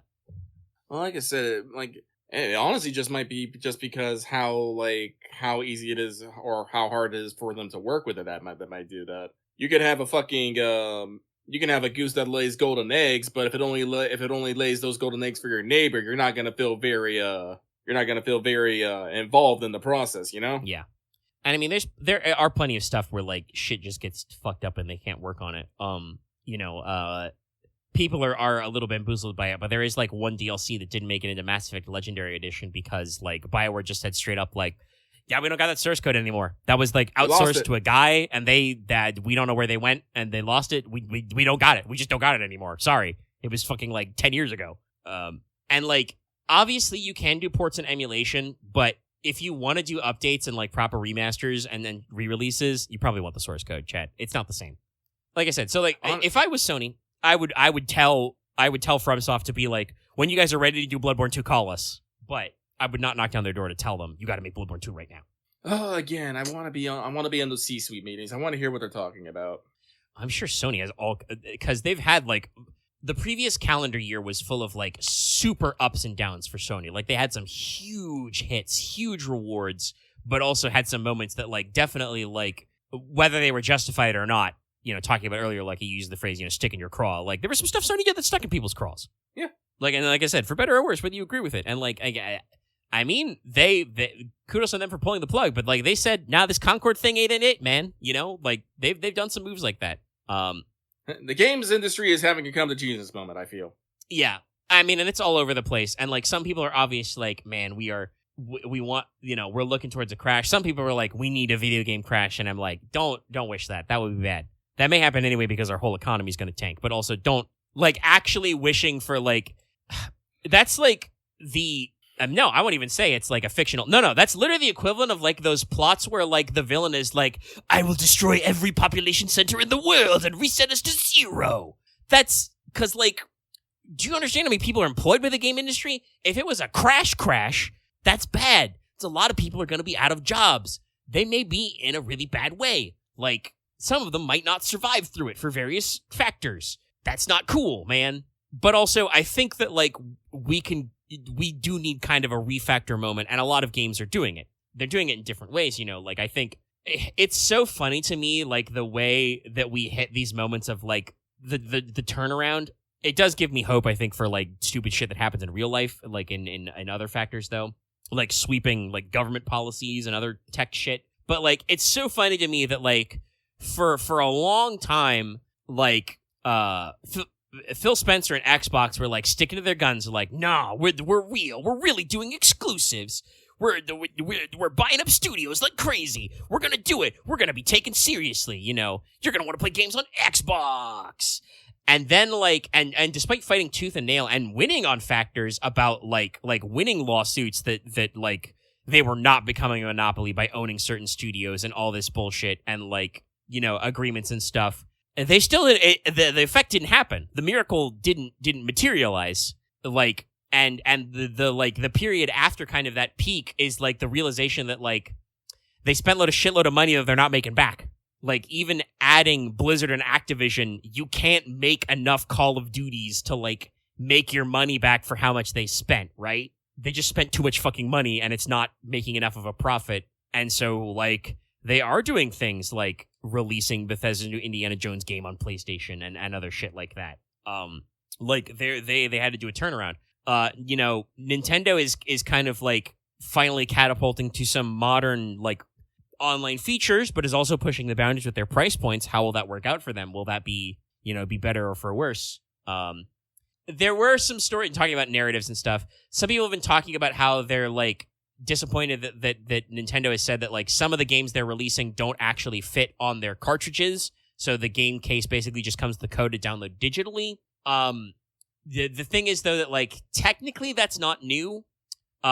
Usually it's for smaller games, I think, but like the Switch 1 already had game cases that just have game codes. They don't actually have a cart on them. And video games are pretty large. So like that's not really like an original sin.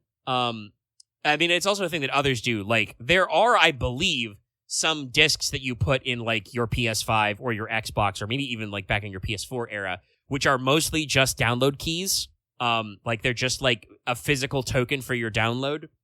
Also, there are still large games because, like, Final Fantasy VII, like, came on multiple discs. That's not just a marketing gimmick, because paying for 2 physical Blu-ray discs to be made to just do a gag is not worth it. So like they will like they do multi-discs as well because they beat storage limits. But yeah, like that's another thing that people are like so up in arm with, like, I can't believe you can buy a physical game and not get physical. And it's like, technically that's already happening. It does kind of suck, but I do understand that like because they want to keep the cartridge drive so that they can keep things smoothly backwards compatible, that means that some games are not going to fit on the new carts. They're not going to fit on the SD card. Especially because, like, they're trying really hard to get some more games on this. Like, I was going to mention earlier that, like, they actually got Toby Fox to say something. Deltarune's going to have a couple new chapters that are going to release alongside Switch, and also that the new chapters are going to come out. Like, 3 and 4 are going to hit. I mentioned earlier there's going to be an Elden Ring port for Switch 2, but Also, they're going to do Street Fighter 6 Split Fiction, and also, kind of surprisingly, to talk about how powerful the Switch 2 is, Final Fantasy VII Intergrade, not even the PS4 remake version, the Intergrade version is going to be on Switch, and they're going to have a Cyberpunk port. Fucking wild. Like, yeah, no. I'm also pretty sure Cyberpunk is one of those games that doesn't come on a physical cartridge because it's the Ultimate Edition that also has Phantom Liberty. It's just too fucking big. I'm gonna be real. Cyberpunk 2077 was also a game that had to have its own install disc. Yeah, it was on 2 discs on PS4. Like, I'm imagining that they're just like at a state where like the Switch just doesn't have the hardware for you to switch carts to do like an install and a play disc. So they're just like, fuck it, it has to be a download. And that does kind of suck, but also it's like it's fucking big, chat. The game is huge, and like I said, it's the Ultimate Edition, so it's coming with the DLC. So like, damn. Bazam. Same with like Intergrade. Another game, by the way, that like technically I think the Intergrade version was 1 disc, but the original FF7 remake was 2. That's cool. I don't think Rebirth fits on a Switch 2. The PS5 has a hard time running Rebirth sometimes, so it's an interesting plan. But Square said they wanted to get out there. Let's see, they got a few more. Square Enix did cook some people. They're doing an HD remaster of Bravely Default Flying Fairy. The opening of that trailer does look a lot like it was going to be an FF9 announcement. It was not. I don't think it's an exclusive, but Enter the Gungeon is getting a sequel. It's also going to be on there. They did a sizzle reel where they mentioned they're porting Star Wars Outlaws, Project 007, Borderlands 4 is getting on there. Sid Meier is going to be on Switch, etc., etc. The big one was in the sizzle reel was 2 targets. 1, Silksong news. They said Silksong will come out on Switch 2, theoretically this year. So they you can finally stop being clowns, Silksong fans. That said, I have seen some people's they're so burned, their expectations are mediated even on this, where they're like, yeah, remember that like 3 years ago there was like an Xbox announcement? Actually, maybe even 5 years ago, maybe in 2020. I don't remember the exact date, but there was like an Xbox showcase for Silksong saying it was going to come out, and then it's been like 5 years. I think this is obviously a little closer, but yeah.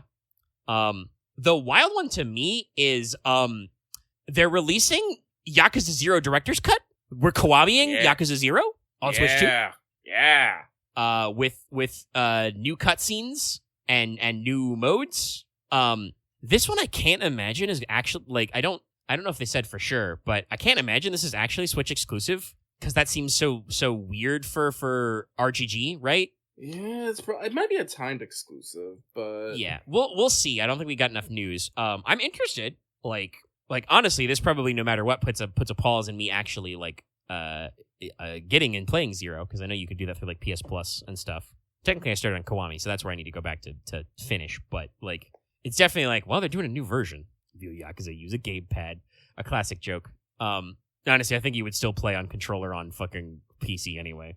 But yeah, no, that's another really interesting one. So the Switch 2, it's neat. I think the announcement was a little like roughly timed, and it's not really got any killer apps. Like I said, I said the thing that was gonna make me like bust out and be like all hyped for Switch 2 was like either the Wind Waker Twilight Princess announcement, which didn't happen.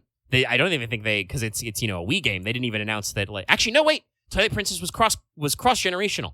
It was also on GameCube. They didn't even announce the GameCube port's going to be on Nintendo Switch Online yet. So like they didn't even give me like 50% of what I wanted. And there was no like big new Mario hit yet. So like, listen, DK has some fans. DK's very cool. Never really been super deep into the DK games. So I'm happy for you, but that's not a killer app for me, I like DK. I would play DK games if we had them. So, I mean, they are releasing a new one for Switch 2. We'll see how it goes. Could be neato. But yeah, that's kind of like Switch 2 seems cool. Got some stuff going for it. Not gonna knock down any doors to get it. Like I'm not gonna like tell people at our Discord server to like DM me when the pre-orders are available somewhere like we did with PS5. But we'll keep our eye out. Some of these games do seem cool. Yeah, a lot of people were hyped for the Air Ride. That also seems neat. Again, not my cup of tea, but I'm happy for you. Then my last note, which I don't want to really get too deep into because like neither of us have seen it, and we've also crossed the 3-hour mark, so we don't need to faff too much longer. But I do at least want to mention, because people are thinking about it, and we have mentioned like the franchise and it before. The DMC animation, anime came out. Yeah. the reception seems like still kind of mixed. I don't want to say overwhelmingly negative. I do kind of feel like a lot of people are comparing it to the Castlevania Netflix animated. It's not quite a one-to-one because, like, there's some executive produce, like, there's, like, an executive producer slot that's shared and Netflix bankrolled it, but it's, like, not even the same, like, animation studio making it. Not really any of the same showrunners. So it's not, like, a one-to-one comparison. But, like, it is kind of, like, just, I think, the only other thing like it that people can compare it to, if that makes sense. I haven't watched it. Lucky hasn't watched it. Like I said, responses seem a little mixed. The big thing that had, like, people have been talking about that's kind of thrown people for a loop is I think the most positive way I can phrase this for the series is the writers went so hard on the early 2000s vibe. It contains a critique of the war on terror. And I have seen some screenshots and I'm like, yeah, this seems like a critique of the war on terror. And, like, it's a choice. That sounds like I'm being sarcastic when I say that, but no, it is a choice. The writers and showrunners and directors were committed to doing the 2000s vibes, so they've done it. I mean, I don't know if it's trying to replace the original anime. The anime seemed kind of like that one was kind of would like that was a little more obscure. I also don't know if the timeline works out. I remember that was like a solid 20-30 minute discussion in a Final Fantasy 14 stream was the continuity and timing of how Devil May Cry actually works, which included at least one retcon we discovered. Yeah. But yeah, I was saying that, like, the way I phrased it was that it seems like the DMC anime has gone so far into the 2000s vibe that they decided to include I don't want to be mean to something I haven't seen yet, but my instinct is to do sarcastically say an incredibly timely critique of the war on terror, and I'm like, I feels uncharitable coming from me, but, like, that is my instinct to get a little joke. I mean, also, like, okay, Chad, here's the thing. I want to talk a little bit about adaptation in general, because some people have kind of used this as an opportunity to readdress that there are some diehards who have bones to pick with the Castlevania animations. I think these are getting across slightly different because you want to talk about franchises that don't got any news? When was the last time there was a Castlevania game? Anybody know? Anyone off the top of their heads? And I mean a new game, like completely new, not a remaster or a re-release or a bundle. It's been a while, right? And I would also further by saying, also, was the most recent, whatever that game was it good? Sorry, Accent Chat said, I remember there was an Apple Arcade Castlevania game that's only like 2 years old, but also it was bad. Yeah, I don't know if Apple Arcade exclusives would be a good vibe. Oh, it's got like mobile controls, got to touch the screen for stuff. Yeah. But yeah, like, so, like, some of that is obviously, I think, that, like, Castlevania is an older franchise. It hasn't had a hot new release in a while, and some of those newer games are not as well thought of. The classic Castlevania games that people likes are old-ass games that either do not really have plots. They do not have, like, a what we think of as the plot in a storytelling structure. Yes, they have a plot because they have, like, a high-level story overview, but that's not always what people mean when they say plot. They do not have, like, a lengthy story and character arc thing going on. In-game narrative? Yes, their in-game narratives are very lean, and they don't have a lot of other, like, things you would think of as, like, story factors. They're also, like, do occasionally have retcons. So, like I said, some people have some bones to pick about the OG Castlevania series. That makes sense. Nocturne, I mean, I feel like the first season of Nocturne was a little more heavily criticized because it did take more liberties because it had to fit more into the continuity that already established with the original Castlevania series, and that one did make some choices. I agree with some people that, like, maybe they shouldn't have killed the Dark Priest Shaft as like an extra, a rando in the Castlevania series because he is a bigger part of Symphony of the Night, but they did it, so, like, we gotta do it. He's gonna come from hell. Watch. They could though. That's like they leave shit open ended, and, like, the second season of Nocturne is really good, guys. It has, like, real ass character beats. It has good villain motivations. It sets up for future shit. Characters are, like, complicated and cool, and the animation is fucking unbelievable. The people making this show are fucking cracked out of their minds. Their hands are crazy. So I'm really hopeful they get a season 3 and they can actually tackle Symphony of the Night stuff. I'm interested to see what they do because, like, I think they've left the open to, like, do that kind of vibe. The thing is that, like, the thing I said about Castlevania specifically, and especially, or I should say Nocturne specifically, is that they have a problem where it doesn't make logical sense for them to immediately do the thing that Castlevania always does, which is just, it's Dracula again, it's the Castlevania castle again. And also, I want to throw bones at Castlevania, the game series. Castlevania is usually set in the past. They don't ever do jack shit with that. Like, the fact that it's a historical series, you know? What do you mean by that? Sorry, I was reading a chat line. They, like, Symphony of the Night and the original Rondo of Blood are canonically set when they're set, which is around the French Revolution. They don't care about any of that. They don't use the fact that they're set in history to do anything interesting. They're just like, well, we just want some ye old vampire aesthetics, you know? Go storm the castle again. Yeah.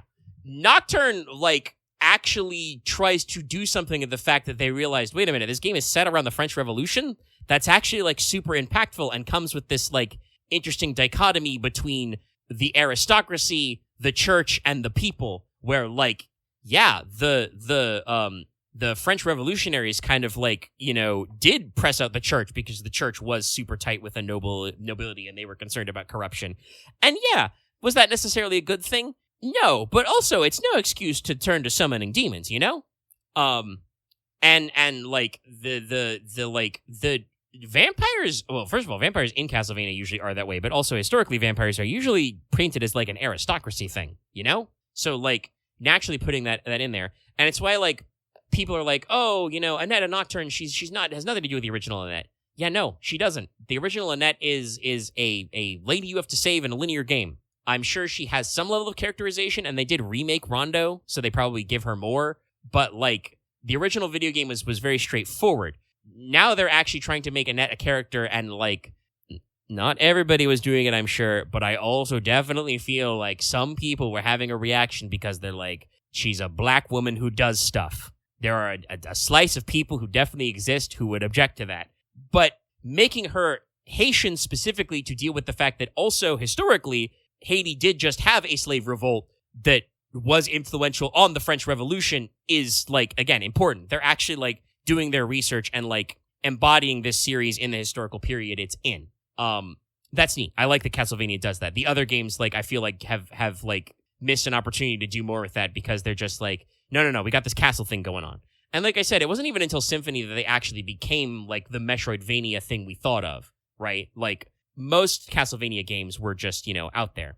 Yeah, I think that's a good way to say it. I think people judge it a little too much based on the idea that, like, a lot of the older Castlevania titles are kind of just vibe-based, and they're like, oh, you're changing so much. They are changing stuff, but I don't know, man. A lot of the older games are more vibe-based. And, like, this is a good dovetail because the way I understand it is that for most of the Devil May Cry games, the Devil May Cry games are also kind of just vibe-based. Like, they do have a plot. They have a thing you're doing. Usually the thing that you're doing involves just a reason for there to be fuck tons of demons for you to kill and make one-liners. Yeah, no, like, most of the plots of Devil May Cry is, there's a whole bunch of demons at this place. Go deal with them. And, like, yes, there is a through line of, like, family bullshit going on. Obviously, and also, it's being said in the Patreon chat as well, but, like, obviously, the gameplay, it has been, like, genre defining before. Like, they set a lot of standards for these kinds of action games back in the past. But, like, the story and the character beats are much more vibe-based. And some people may pick on me on that, and I'm going to say, I think I'm right. Dante does have a locked-in character now. Dante did not have a locked-in character before, because I've seen people do this. Like, the way Dante is handled does kind of, like, swing back and forth between games, because they didn't have it locked in. Like, Dante in DMC 1 is different from 2, is different from 3, and there are some reasons for how that can make sense, but also, that's a what do we call it? A Watsonian perspective. The Doylist perspective is the team was doing wildly different things in all three games and did not really lock in what they were doing until DMC 3. That was when they kind of hit their stride and they like focused up. So the fact that, like, they had to come up with a story to explain stuff, that doesn't weird me out about the new DMC anime. That, like, it's one of those things of, like, okay, you're doing serialized television. You have sold this to Netflix to get this funded as a TV series with episodes, right? So you need episodes. That means you need stuff that ties this together. Axe, I think, has hit a very, very good point. He says people want a series that's just DMC3 cutscenes, and I'm like, people do probably want that. That doesn't work as a TV show, though. I played some DMC3. The cutscenes are very iconic for their time. They don't really work to build a narrative in the classical sense. They're mostly just so Dante can do some cool shit. He can say some one-liners. He catches the pizza. He punches the jukebox. And then he kills a bunch of demons. And then you kill a bunch more demons in gameplay. And then he walks outside and he's like, man, this city's real messed up. It's crazy out here. Then 9 billion more demons show up and you kill them all. And then the cutscene is like, guess I gotta get to the spooky tower. Actually, no, what actually happens is the bald guy shows up and is like, yes, an invitation from your brother to do this thing. Yeah, I'm not dubbed very well. My actor's kind of having a hard time with his lines. I didn't actually play DMC3 far enough to get to the first Virgil fight. And I may not anytime soon. I did actually joke about this on 14, but I should say it out loud. We talk a lot about DMC. I'm kind of like, okay, fine, I'll come in. We'll stream them sometime. The people want to see it, and we're getting into it. We should do the run back. But like I said, I've played and I've seen enough of the DMC games to go that like DMC cutscenes are very cool. They're very iconic. They do have storytelling in them, but they lack the connective tissue on their own. You cannot do a super cut of all the DMC cutscenes and call it Devil May Cry the movie and have it like make perfect story sense. You're probably able to follow what's going on because, like we said, the plots of DMC games are not super complicated, right? But I don't think they're designed to go together in like a purely narrative format. They're supposed to have some fucking gameplay in there. You don't have gameplay in a TV series, chat. I hate to break it to you. You don't. It doesn't exist. They haven't yet cracked that egg. So the writers have to do something. And my question, I guess, is to the people who end up watching the series and not liking it. My question is like, okay, you know, when you're with your critiques, you understand that this is a TV series and the writers have to do something, right? Was it perfect? I don't know. I didn't say this earlier, but my thoughts when I heard that like people showing a couple of screenshots and talking about like, yeah, so they've got like a whole like Iraq War allegory here. I'm like, you know, this does not make me hyped to watch this series, right? Like, it's a choice they're making. That doesn't sound like an exciting choice for me personally in the year 2025. But I do understand, you know? They said they're going for 2000s vibe. That's very on point. They made a choice. Yeah, like I mean that unironically when I say choices were made. They made a choice. It's weird, but it's better than boring. Yeah. So like I do want to watch it and kind of like form my own opinions. I said I didn't want to talk forever about this, and I haven't actually. I think I've spent way less time talking about this than yelling at people who are mad about Castlevania. I'm going to stop doing that now for the rest of this episode, where we've locked that one in. But like I said, it's one of those moments of like, I ask people like, well, the writers and the script makers and the storyboarders, they have to do something because I don't think Netflix would pay for a series that is just DMC3 action cutscenes all the time. And like, yes, from what I've heard and from what little I've seen, DMC5 is a lot more like story and character driven, but this game is clearly not hearkening to that one yet. That's not how it was like pitched and sold, you know? And some people I will say will be like, well, I wouldn't want them to write anything at all. And I tell you, well, guess what? They're on a contract to make a TV series. So if you don't want them to make a TV series, don't watch it, you know? Save yourself the heartache. I mean, if we want to run Rain, I had some pitches. I kind of feel like whenever we talk about... it's up to you, but you're the one who's talking about how it gets tired, and it's 1 a.m. where you are. I mean, I'm not tired right now. I'm yapping. I could use some more water. What I was gonna say is the Rain thing is it's funny. I mean, we can, like I said, I haven't seen it. People are talking about it. We can stop talking about DMC entirely. Rain, I want to say, is interesting to converse because there are times I feel like when we go, man, we have so much stuff to talk about with Rain, and we talk for like 10 minutes, and we're like, I'm kind of repeating myself. I don't know if we have as much to say. So, I mean, I guess I'll ask what we do, because we do like to talk about Rain. This is factual. This is factual. Actual factual.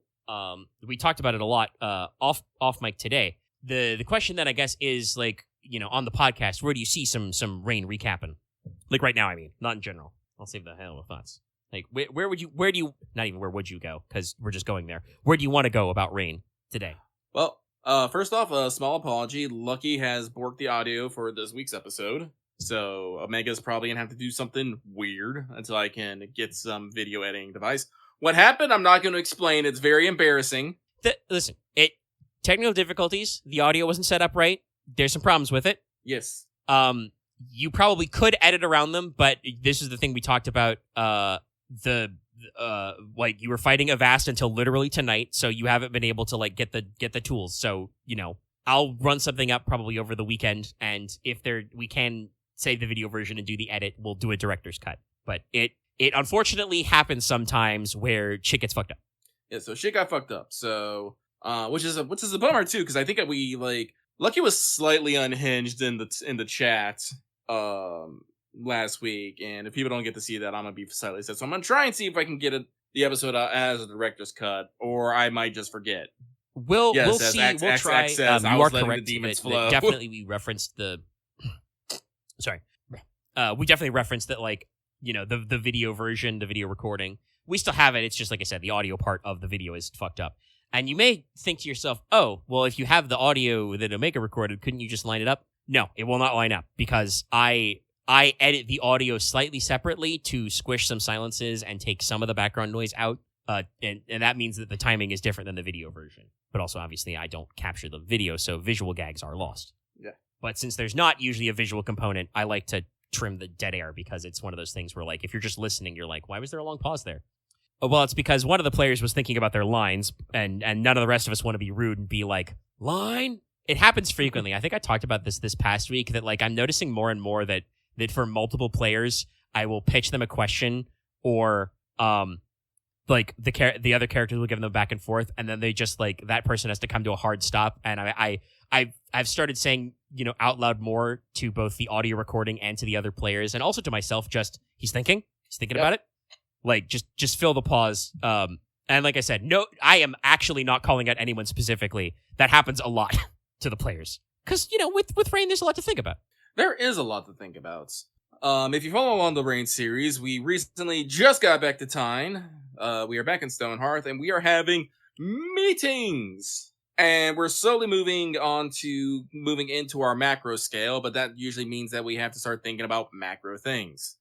Slight spoiler, Eno's got a promotion, to what, I won't say. But it got to me thinking about an office, and I'm like, office. Yes, office decorations. I'm gonna need staff. And this has been making, this is one of the things we've been talking about, throughout the week. I'm, bugging Omega. It's like, hey, Omega, how do we have offices? Are they next to rooms? Do we have apartments? How many floors does Stonehearth have? And Omega's just like, wait, one? Yeah, usually my first thought is, if I have a note, is hold on, let me check what text I've already written. Yep. And then if either that I don't have text written or that does not answer the question, then it's okay, all right, let's think about this. Yep, so been doing a lot of that. Following those thoughts is, this was actually the big discussion about today, because Lucky likes engaging in the system, and when the system doesn't let me do what I want to do, I get vocal about it.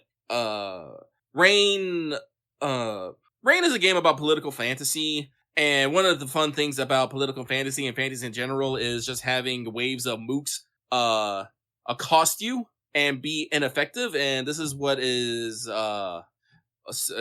represented by unworthy opponents in Rain. Basically, you ooh, excuse me. Basically, you just have groups of mooks that you can dispatch real easily, but there's a lot of them, so sometimes it takes a while, and sometimes they get lucky shots. In game, there are ways that you can get unworthy opponents as your own, which are called followers, and they operate on the same rules of, basically being able to make giant dice pools, but generally being ineffective at complex tasks, usually. Complex tasks, yes, that's a good way to put it. But also in the followers tab, it has this lovely little note that's like, hey, if you want, they're a type of thing, so they can do non-combat things. If they're sailors, they should know how to sail. If they're monks, they should have lore and eerie. And their rating is equal to, their threat, which goes from 1 to 4, which gives them a dice pool of 1 to 4. And they roll that individually. And I'm just all like, yeah, that was the point I was going to bring up is and then they phrase it as the follower individually has dice equal to their threat in it. This is a D10 system where you look for matches. The game literally comes with the bell curve chart to explain it. We're not going to go into that, but the simple math is very easy. 1D, you can never succeed on anything because you can't roll a match. 2D, it's a 10% chance, and it goes up from there. 4D, I think, is right around the 50% range. Yeah. And you're not supposed to go past that because of the way threat stacking works. And then it says, but it phrases this, as you said, as individually, and There's a couple of cases, but generally Rain is usually pretty good about I mean, basically, there's so many comments in, like, the discussion about how sorcery works, and especially, like, esoteric disciplines and martial paths, which is like, by the way, this means if you combine this with that, this means this. The blurb on followers just says individually and drops it, and I'm like, I reread this later, and I'm like, hold on, okay, what do we mean by that? What do we mean by individually? What's the context here? Because the example says, oh, if you have 30 monks, they should have 2D in Lore and Eerie. And I'm like, especially because I know, like, I don't know him personally, but I know of the author, Greg Stolze. Like, he's been on several podcasts and stuff. I've even, like, listened to him talk about, like a kind of an RPG game design podcast that he's on sometimes. That's Ludonarrative Dissidents. He does that with a couple of other RPG guys, and they've examined some famous game settings. So, like, he usually has his game design brain on pretty good. So it's just one of those moments of like, what do you mean by this, buddy? I know you can't mean that you want me to, or you want the player to roll 30 dice or 2 dice 30 times. You probably don't want to do it 20 times. That seems a little crazy. There's a reason why your game system normally caps at 10D maximum rolled, and like Unworthies go to 15 dice total. So yeah, I think we've come to a pretty reasonable compromise, which is mostly just like, if all of your followers are together, they can group up their skill dice, basically, still to the 15 dice cap. Can't have your width go crazy. The restrictions on unworthy enemies, so you can't just like brute force things. But like, it feels like the only way that makes sense. Yeah. So we're continuing to engage with the system and whatnot, and coming up with things. Like I said, I definitely feel like at this point we are moving from the personal scale that we have to the more company and macro scale. We're starting to think more about in terms of company actions, sweeping, like, not, we don't like necessarily like, we probably still will have a personal touch on some things, but we're not like, the 5 of us aren't going to bundle up and go down and deal with the thing personally. We might send like a bunch of dudes and then one of us to supervise and, take care of that with a few rolls and not a lot of role play. I think you still have some personal vignettes left, but I feel like I've really, it's taking me like 40 sessions, but for this group, I've really grabbed onto the like writing, so that I'm like, in the most recent episode that got posted, which I just called 3 houses, because you guys visit 3 noble houses in it. Mm-hmm. Like, that was just like, each of those got like a paragraph or 2 in the case where I had like plot hooks to drop. And then we just like, I had a couple names, I had some descriptions, and it was just like, all right, go. And that one flowed together pretty well. You guys did, in fact, actually hit all 3 of those and have time left over in the session to be like, all right, let's get back on the boat and explicitly go back to Tyne. Let's get back home. And, Enos even accomplished a couple of things, once there, right? You made some rolls. So, like, yeah, I think I finally grabbed for this group, like, the level of flow and detail I need. And so I feel like there are going to be those individual moments where you guys do bundle up 5 deep and do stuff that, like, hopefully can flow better. Now, obviously, some cases, they're still going to flow slowly. When I introduce new things or people where everybody has opinions, the session that is not posted yet did get a little bogged down with one of the 3 extra characters I introduced was very interesting to the crew and got an inordinate amount of attention and squabbling and questioning and dunking on Nicola. Well, yeah, I'm about to say, it wasn't because of the person that showed up. It's because of what Nicola did. Let's just say, to not spoil anybody following along at home, but if you like that sort of thing, it was a plot bullet that came home to roost way, way long after it was fired. Like, it took a long time to come back. But I had plans for it forever. Oh god, I think I was actually trying to figure out like what episode I'm in, because I still want to find out if he actually said anything. Because if he hasn't, I'm gonna slam him. But like we still enjoy RPing, we still enjoy talking and stuff. But it's definitely one of those things that we have to learn to use the big picture if we don't need it. If we don't need to role play, we should not role play. Yeah. Which sounds like kind of the anti-role play kind of thing. But in this case, when we're playing like Lucky has been saying this a lot, thinking in political fantasy. When we're playing a political fantasy, we can't be spending time talking to everybody all the time, because unfortunately, a lot of us don't know how to shut up. It will just be snarky banter and witty one-liners all fucking day if we let ourselves keep going. Then you add in how many times people just interrupt or tangent, and it's just like, we're gonna be here fucking forever. But like seeing how our big meeting is going is giving me hope, because we are going through things rather quickly. There was a couple mess ups. Apparently people did not read my notes when I posted them, and so we had a couple questions that came up. Yeah, we had to change some wording on the fly. We had to change some other wording on the fly. And Lucky still has a hard time saying Acelfer. It's a pretty good one. Also, Axe saying in the chat, I feel like Rain wants to be a smaller scale. That's not really true. Like, Rain is a very large scale thing, and like I think you guys started at a level appropriate to it. The main thing is just that most Rain companies and examples, I think, are a little more focused. Like, I probably could have done a little more. I tried to do that in the prologue, but I could have done a little more to make House Logi like more dynamic and give you guys like goals. And I did still do some of that. But definitely, like, I think even when we left the prologue, you guys had a lot of like broad like world building and expositional stuff to do. Like, again, I talked about this before, but like I really did not intend the Festival of the Rising Dragon to feel so important to the characters. It makes sense that it is important because important stuff happened there, and like it was obviously a formative period, but it was meant to be like the soft tutorial zone where you guys test out some rules and stuff. Yeah. I kind of expected, you guys to go back, obviously, like to give a reason for you guys to immediately like start asking some questions about the capital and like introduce broader plot hooks there. But like in the time skip and after the time skip, several characters were like, "Yeah, we're real keen on the contest and seeing what's up," and I'm like, okay, I guess we're gonna hit the contest again. And that was very slow for us. But like the way Rain, I think, is pitched is much more like kind of the situation where you guys are at now, where like you guys have kind of an impetus. You have a personal and like high level scale thing to do as your house that you're pushing for. So you have much more concrete goals, both short term and long term. Short term, you summer court. Long term, Enos did kind of pitch to the crew, like, hey, there may be something wrong with our land spiritually, and also there may be a conspiracy that, while not directly against us, was against our previous head, who everybody here liked, right? You all liked him? Everybody nods feverishly, yes. Yeah.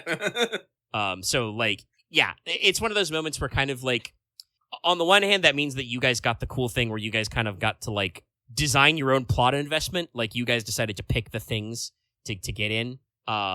And kind of like feel the moment. I mean, I think if you're thinking about like 4X or Paradox narratives, those are too zoomed out. Like I've seen people play Rain campaigns. Like, no. There's a reason why there's so many personal skills. The Rain is supposed to like kind of like honestly, actually, having heard Greg Stolze talk about it, the point of Rain is to kind of like be able to seamlessly weave back and forth between like, okay, we're a D&D scale party. We're doing personal things like, I want that treasure. I want to go to that bar. I want to beat that guy up myself. To going to but also, by the way, hey, we raided that dungeon and we have shitloads of money. We can just pay people to do stuff. Let's pay some peasants to rebuild that tavern, for them to find me that guy and beat them up. And like you said, the point is to like have that kind of like flow be seamless, to go like, you can debate the Baron of Bungleshire and be like, Baron, I want you to give me your daughter and also all your money. And the Baron is like, oh, well, you've done such a personal persuasion. Of course I will help you out. And then also be like, by the way, bandits are attacking Bungleshire. Let's fight them. Not as like 3 to 6 encounters in D&D time, which, takes an hour and has a long rest. But like, no, fuck it. We're just going to do some company rolls and have this done in like a session, Yeah. So like that's what's Rain built for it. And like I said, the thing is that like the mechanic that we probably didn't engage with strongly enough is companies are supposed to have a goal, which is kind of like a character duty. House Logi's goal is mostly just at this stage to kind of like protect and administer Tyne, which you guys are about, but I feel like is not quite as like dynamic as it could have been. And like we could probably reword that a little to be more like to like, unify and like, what would I say? Like, protect and preserve the like health of Tyne and like put parentheticals about like, physically, economically, spiritually kind of a thing. I don't know. I feel like we should ask the Marquis what our direction as a house should be, and make that it.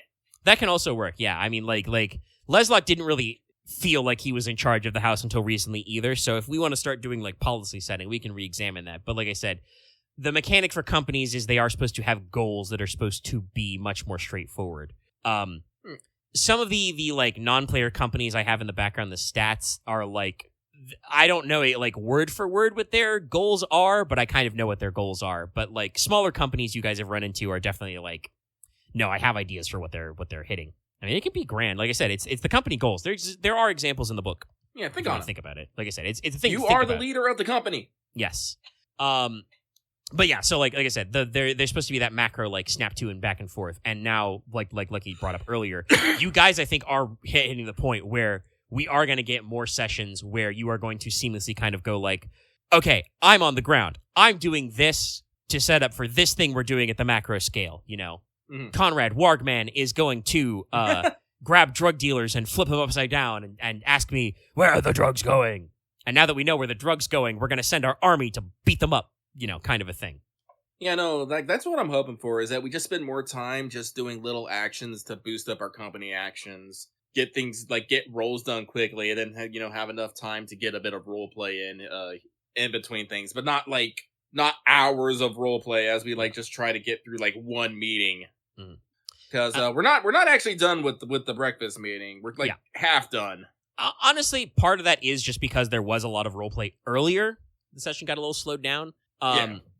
Because like there is roleplay incidentals in what we're calling the breakfast meet, but also a lot of it really just has been like basically, like I said, like policy pitches, right? Like even if it was in character, a lot of it has just been like NPCs are like, well, here, your lordship, are your problems, and also I have some ideas, and some of it has just been like very general, like technically me talking about like the history of Castle Sjoerberg was in character as because I kind of bounced back and forth between two characters, but that was really just me giving expositional box text, pretending it was roleplay. And at the end, the team just kind of like nodded and went, yeah.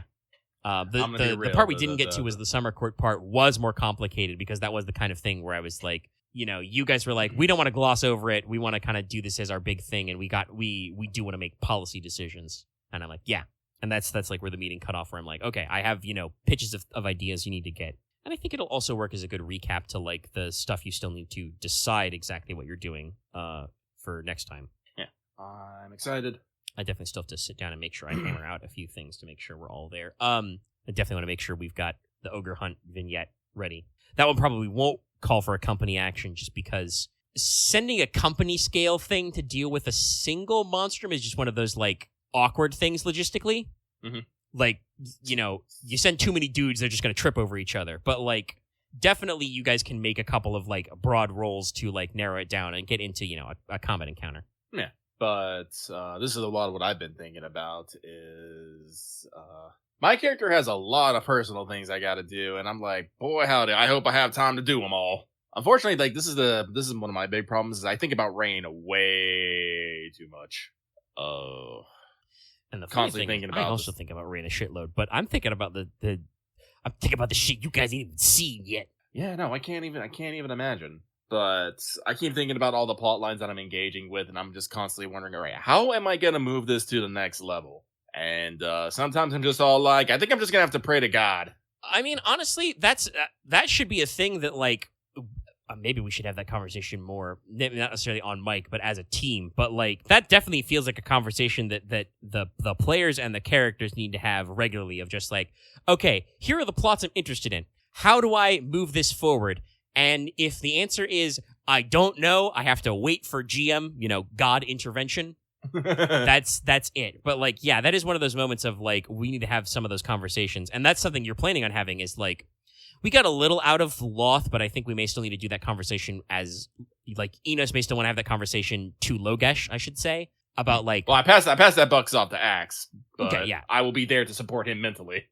Yes, but yeah, no, Axe, that's right. Axe did decide he wanted to kind of take that conversation, so yeah, that means more that, like, but still, like, we turned it from an out-of-character conversation to an in-character conversation about, like, hey, what are your goals? What do you want to do, man? How do you want to do it? And, like I said, Loth talked this a little bit out of character about, like, he does actually, like, have a list of things to build and, like, work on, but that's still, we need to communicate that to the characters, because characters and players don't magically share information all the time. It's more interesting that way. I know, it sounds funny. Like, I think the crew has a good grasp of what Conrad wants to do, and Aaron's kind of talked about some of this stuff, and, like, he's at least got some steps to his goals while also working on his character development. Enos and Leslock are, like, plate spinners. I think because, you know, you are lucky, you spin more plates than Axe does as Leslock, but I do also think that, like, I don't want to completely, like, throw Axe out with the bathwater. Like, he also does, like, think about, like, both short-term shit and lofty long-term goals. I do just think that, like, what I want to say, the Axe throughput stuff is a little different than the Lucky throughput stuff, if you get my meaning. If I was to have to say a difference, Axe generally does have a lot of, like, ideas and goals, but he doesn't necessarily have the best action plan to get them through. So sometimes he ends up with something super hyper specific and he thinks it's a good idea, or he ends up with something super broad and he doesn't think it's a good idea, but he doesn't know how to narrow it down without getting into the super narrow and specific part of him. Axe hyperfixates. Sometimes this, you know, kind of works out. Other times it does kind of have to be like, no, I think that's a little too specific. We were having a conversation about, like, fighting styles earlier, and he was like, oh, would there be, like, I wonder if there's a school for, like, fighting with a flaming sword? And I'm like, no, that's way too specific. Nobody's going to write a manual for that. That does not seem, like, broadly applicable enough. Whereas I was discussing, like, can I get away with a one-knife school? I think there need to be a one-knife school. And the big guys were like, you could probably get away with a one-knife school. And I'm like, yes. Now I will incorporate knife fighting. We're going to mix, you know, what I know about medieval fighting with, like, Tanto Jutsu and Penchak Silat. Silat's not just an unhanded martial art. That's also, they use knives sometimes. We're not going to do Eskrima, because I think that's more of, like, the two-handed thing. And I'm like, we already got a good two-handed knife school. I still don't understand why Axe wants teleportation circles. Well, I will say this, and I don't say this as a negative, but this is an acknowledgement. I say, Axe, you like to do cool stuff, but I do. As a character, you usually like to have a reason for doing cool stuff, and you will get buyer's remorse sometimes. Literally earlier today, you were working out of, like, do I still want this Hell's Hook discipline? Like, do I want to do this? I haven't really been focusing in that direction. And, like, you had to kind of, like, talk yourself through it and go, no, I still want to do these things. Axe is definitely the kind of person who is like, oh, there's a cool thing I might be able to do. I want to get this and try this out sometime. Like, not even necessarily if it makes sense. I do still think Axe gets buyer's remorse occasionally, but he's definitely more of a person of, like, this is a neat concept. I will pick it up and I will figure out somewhere I can do it. Like, I know he's talked about, like, all the sorcery he wants to buy. A lot of that I think is just that, like, I came up with a cool spell and he's like, well, it's a cool spell under Veilcraft. I have to try and figure it out, you know? I kind of think that, like, the airshipping and the teleportation is one of those things of just, like, out there. Yeah, that's what I was going to say. Is the teleportation is specifically, Axe has got it in his head that he wants to, like, find a way that he never has to fuck with travel downtime. This will not happen, by the way. It will never, like, even if you invent teleportation, there will still be, like, a chance you fuck up the roll or some other complication or something. Like, it'll, first of all, instantaneous travel is, like, one of the hugest, like, pain in the asses for plot writing. And it's, like, going to be, like, there'll be something there that won't completely do away with it. But, like, he's committed to the bit. I do at least appreciate that Axe is usually like, I understand my hubris. I'm still going to work on it. I mean, that's the way to do it. And that was the thing I said about you, Lucky, that I like as a player is, like, you will commit to the bit, basically. Like, you're like, this is my character goal. I'm locked in. I'm going to do my best effort to make this happen. But also you go, but also I'm not expecting it to just happen just because I say it'll happen, you know? Like, this is the thing we got to work towards. Yeah. Well, it's one of my personal philosophies that sometimes it's like the journey is just as important as the destination. And, like, you can, like, things change along the way. Like, this is literally in reference to Eno's wanting to become intimate, I guess is the best word to say. See, I try to use, like, not so hard words when it comes to Rain. But so I use, like, words like affection and intimacy rather than love and lust. But with I mean, also it's very funny, but like, despite the fact that I said that, there's a little bit of the vibes are kind of inspired by like A Song of Ice and Fire and Game of Thrones. Reign so far is kind of like not exactly sexless, but like, you know, we are treating it with a certain amount of like the cultural veil you might expect. Yeah, like I never say Eno's bangs. I always say is intimate or affectionate or something. But this came up as part of Enos's because Omega did the thing. He said there's a fucking all-powerful Dragon Widow, and I'm just like, shit, I want that. And then Omega goes, boy, you're gonna have to be cooler than High King Wind to pull that off. And I'm like, done. And Omega goes, and then, Omega chuckles to himself. He's like, okay. Yeah, no, I do my favorite GM thing. It's like, all right, bet. Okay. I'm excited to see where this goes. Yeah, like I said, I love that you are confident about your character goals while also not just like assuming they'll happen, because that's part of the fun, is the bravado of like, no, I got this. I'm going to do it. And I'm like, okay, I want to see how you're going to make this work. And that's like the thing. I'm here, like on the meta goal, I need to somehow, track down Fi and, woo and seduce, God, how did I describe her? Hang on. 1 second, please. Like I said, we've been chatting a lot about Reign and Secret Tabletop Cabal, which means there's a lot for me to scroll through. It's a little bit of a joke act. It's like we talked about this. I do think that usually like you get like very clear but very specific visualizations in your head, and like so you talked about this, that, and anything, and then you're like, oh, but also I specifically want to like teleport shock troopers behind enemy lines, and like it has like a vibe about it, and I'm like, yeah, that's the thing I normally think of when I think of X, is like you that's the very specific version of this scene you have in your head. But also, like I said, you at least admit you have. That's not the only thing you've got going on. You've like managed to apply it to a broader set of circumstances. Sometimes you do get like really locked in on a very specific visualization and no like kind of like broader grasp, and that can be difficult and sometimes frustrating for the rest of the crew to work with, because they're like, sorry, I'm not seeing the vision. Hold on.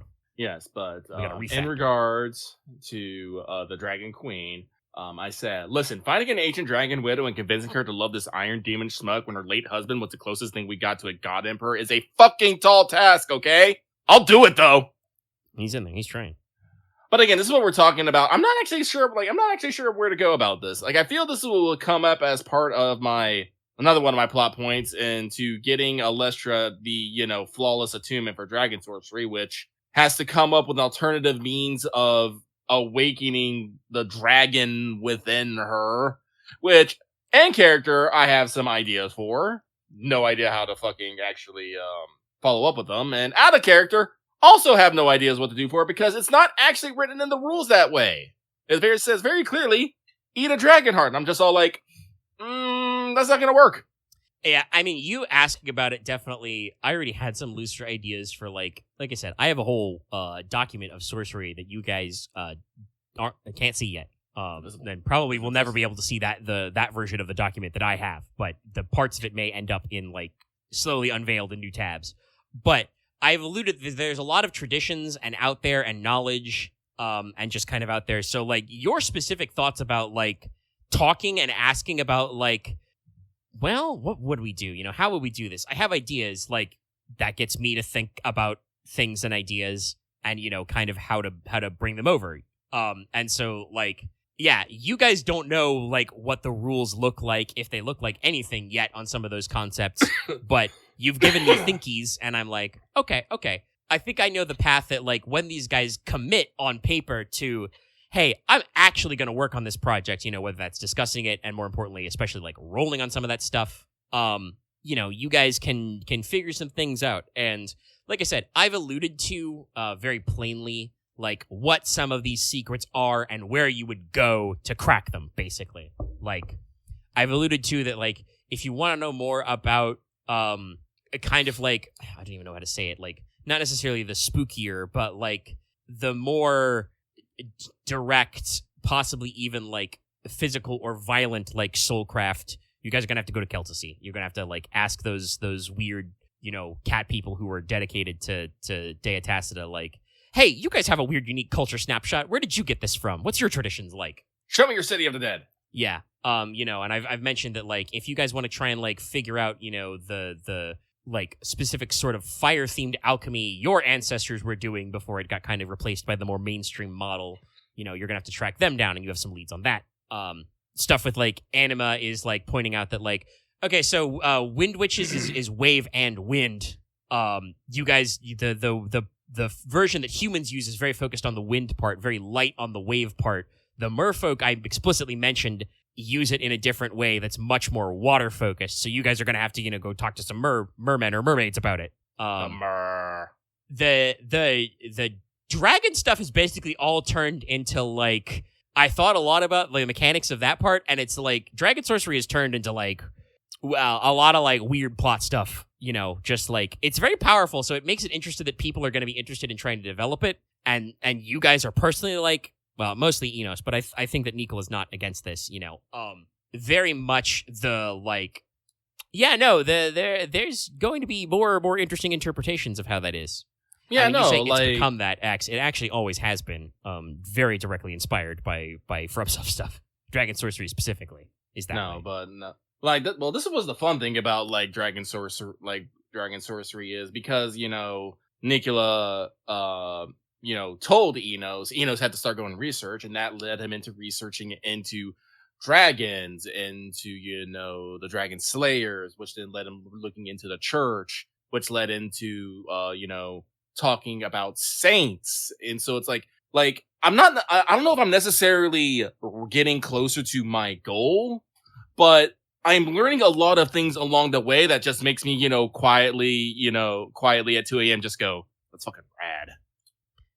It's like, because, I can go to Alestra and be like, all right, girl, I'm pretty sure your dragon sorcery is not born of faith, and it is not born of divinity, so it is probably born of your blood, which means you're probably okay to tell people about that, because the church will probably give you a pass. And as you said earlier, the High King probably doesn't want to start a tiff by dragging off, an important house's heir off to the church. So yeah.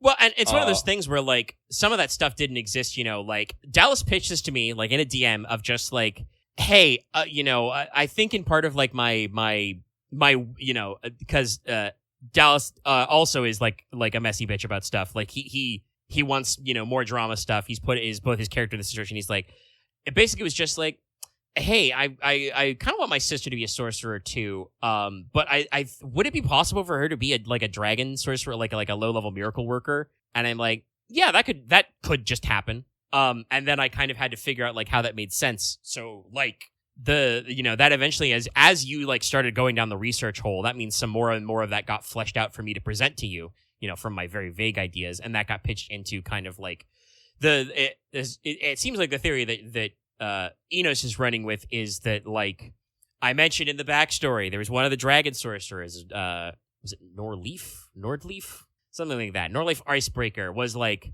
one of High King's Wind kids was, like, had kind of a tragic romance with Gridival the Wise, who is the ancestor of House Gridival. So, like, it sounds like the theory that Enos is running with is that, like, before he untimely got himself, fucking yeeted by frost giants or something, that they may have had a relationship that resulted in bloodline stuff. Yeah. And that, like, as a result, Alestra is kind of showing more of the dragon side of her ancestry.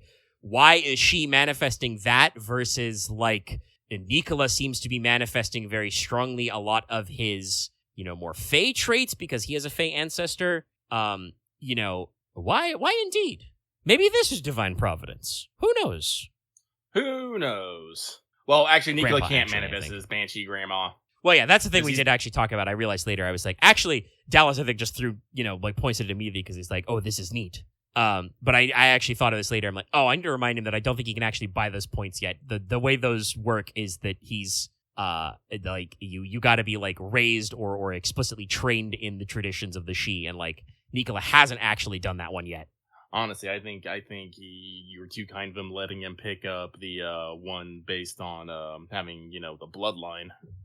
Yeah, that one, I mean, he asked if like having an ancestor would count, and I'm like, that, like, obviously that is kind of a stretch because it's a few generations, but it's also one of those cases where I'm like, but also I don't know when else we're actually going to get to use the, like, you know, being blood related rule. It's true. And I was like, as you were talking about, like Mega, if nothing else, is a fan of the players. Yes, I like when you guys get to do cool things, and when you ask for, like, is it possible to do this or that? I usually like to try and think about if it is possible and where it would be possible. There are times when I have to be, like, straight up like, no, that doesn't really work. Like, at one point, Dallas asked, like, can I make a whole new brand of source? And I'm like, no, that would be completely unprecedented. Nobody has ever done that in your world's history, basically. Like, to do that, and Dallas even thought about it later. He was like, no, yeah, if I understand the rules of the world, that would mean I'd have to get in touch with, like, a fallen throne, and, like, that doesn't seem like Nicola's vibe. Yeah, you can make new spells, but, like, actually discovering a whole new, like, sorcery school would be, like, that would be a, like, mega plot undertaking that I don't think any of your characters would think is a reasonable goal. No. I like my Soulcraft. I would like to learn Proto Soulcraft, but that's still Soulcraft. Yeah. Just older. And, like, Dire you might Soulcraft. cross-disciplinary dabble because that seems like a cool thing that player characters can do. I think actually when you guys get to your Silver Tower visit and the Silver Tower part, I don't know if I'll actually, like, and I don't know exactly when you're planning that one, so I don't know what the downtime is, but I've talked about this before. I do actually have plans for, like, as Alestra's character, she needs to pick up a couple more Soulcrafts, but, like, now that she's seriously getting involved in, like, the wizard bullshit, her mother, Cressida, is probably going to try and, like, you know, get her to brush up on her non-attuned Veilcraft basics, and, like, Aurelia's going to, like, get in that stuff. Interesting. And, like, pick up a couple of the essential spells, like, I think it would be good for her to pick up Danger Sense for the extra dice and parry and dodge. No, yeah, he meant to say Aurelia. Yeah, I did the confusion that Dallas does all the time. I think I said Alestra because we were switching characters to Aurelia. Aurelia's got, you know, the Soulcraft vibes. Yeah. Yes, that is intentional. Are you forgetting who you're related to? You trying to actually me and end up actuallying yourself? I don't even think I have a fucking name for Nicola and Alestra's mother. Yeah, Alestra's mother. I have their father. I'll probably need to give their mother a name. This is a tangent slightly, but is a loop back to an earlier point. You talked earlier about how, like, the crew doesn't need to, like, roleplay everything out. I wasn't quite sure how to get that vibe with you guys, but people may notice that probably about 5 or 6 sessions ago, I stopped giving every single important NPC a name, and I, like, have been much more explicit about being like, yeah, there's a character here. They are this role. I didn't come up with a name with them and, like, a specific description because there's a very slim chance this exact character is going to come back. Yeah. And I have been running with that of, like, I need to, like, start demarcating characters who are, like, there's a person here who you can talk to who does this job or has this role. They are not, like, in the TV script version of this, they are not, like, a named character role. You know what I mean? Yeah. Yeah, I don't actually know if you would call her much past grade, but yeah, no, like I said, Aurelia's, like, I want to branch her out to, like, pick up a little bit of the non-attuned Veilcraft stuff. I mean, if she's gonna Batman it up, it'd probably be good. Yeah, and there are a couple of moves I think in the non-attuned zone that make sense. I have to double check. I think scrying is technically not attuned. I don't remember if sending is attuned or not. But yeah, Ears of the Forest, and I just added Hunter Sting. I think works for her in some stuff as well. There's some new tricks that I think would fit her character. Ears of the Forest is definitely, I'm like, that I was like, I think at one point a couple sessions ago, I was like, I think that's not an attunement spell, and it's not.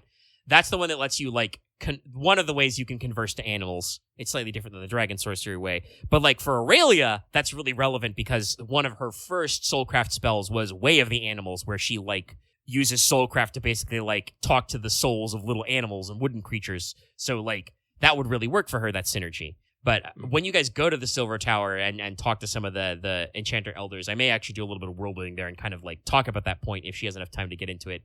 And bring up that, like, being a multidisciplinary sorcerer is, like, absolutely not unheard of, but is rare, and it's very, probably the thing that's, like, never happened before in history is no person in living memory has ever, like, learned a little bit of all 7 sorceries, you know? Like, that's something that would be, like, if a player wanted to do that, you could, but that's the kind of thing that would be like, oh, no one's ever done that one before. Like, listen, just I am tempted every day just to pick up Dragon Sorcery on a lark.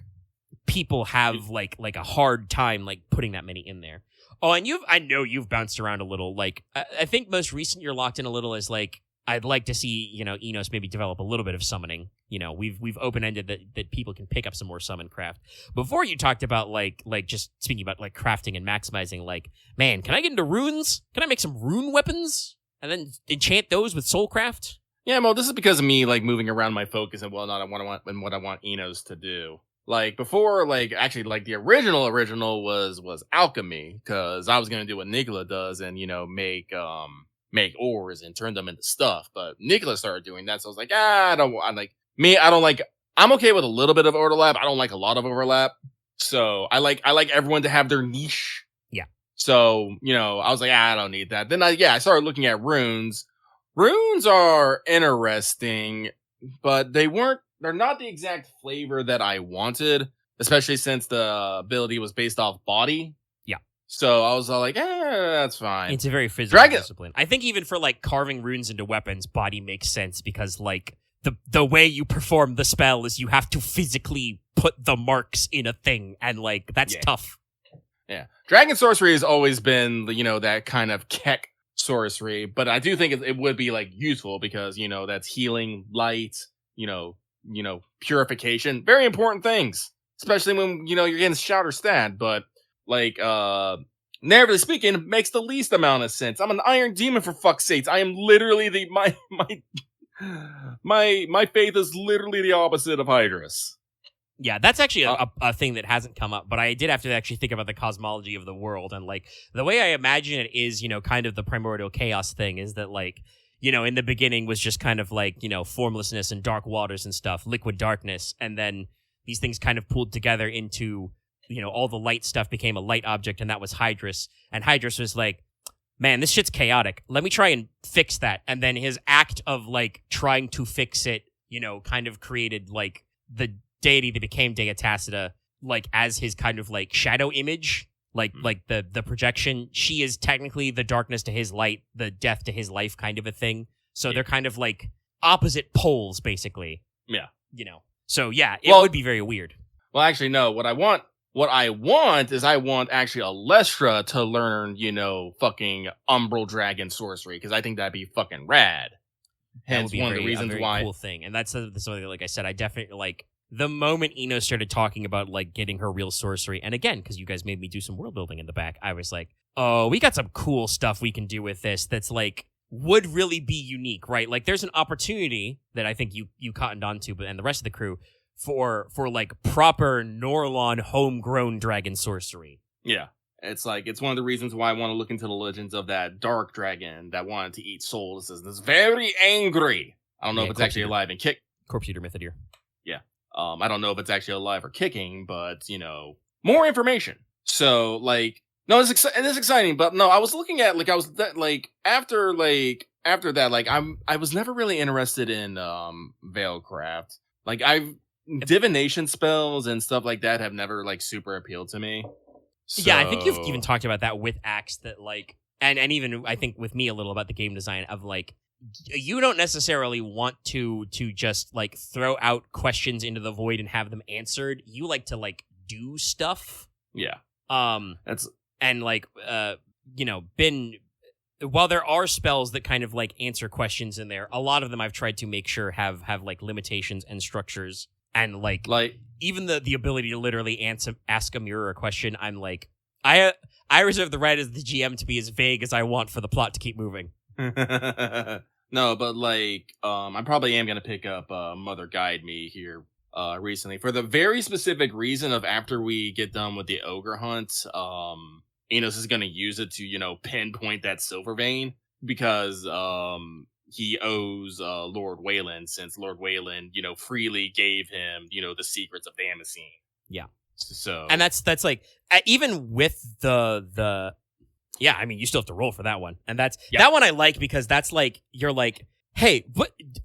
I personally, and this is the way I write them, I like the ability for players to turn to the GM and just go, bro, I'm fucking lost. Where should I go next?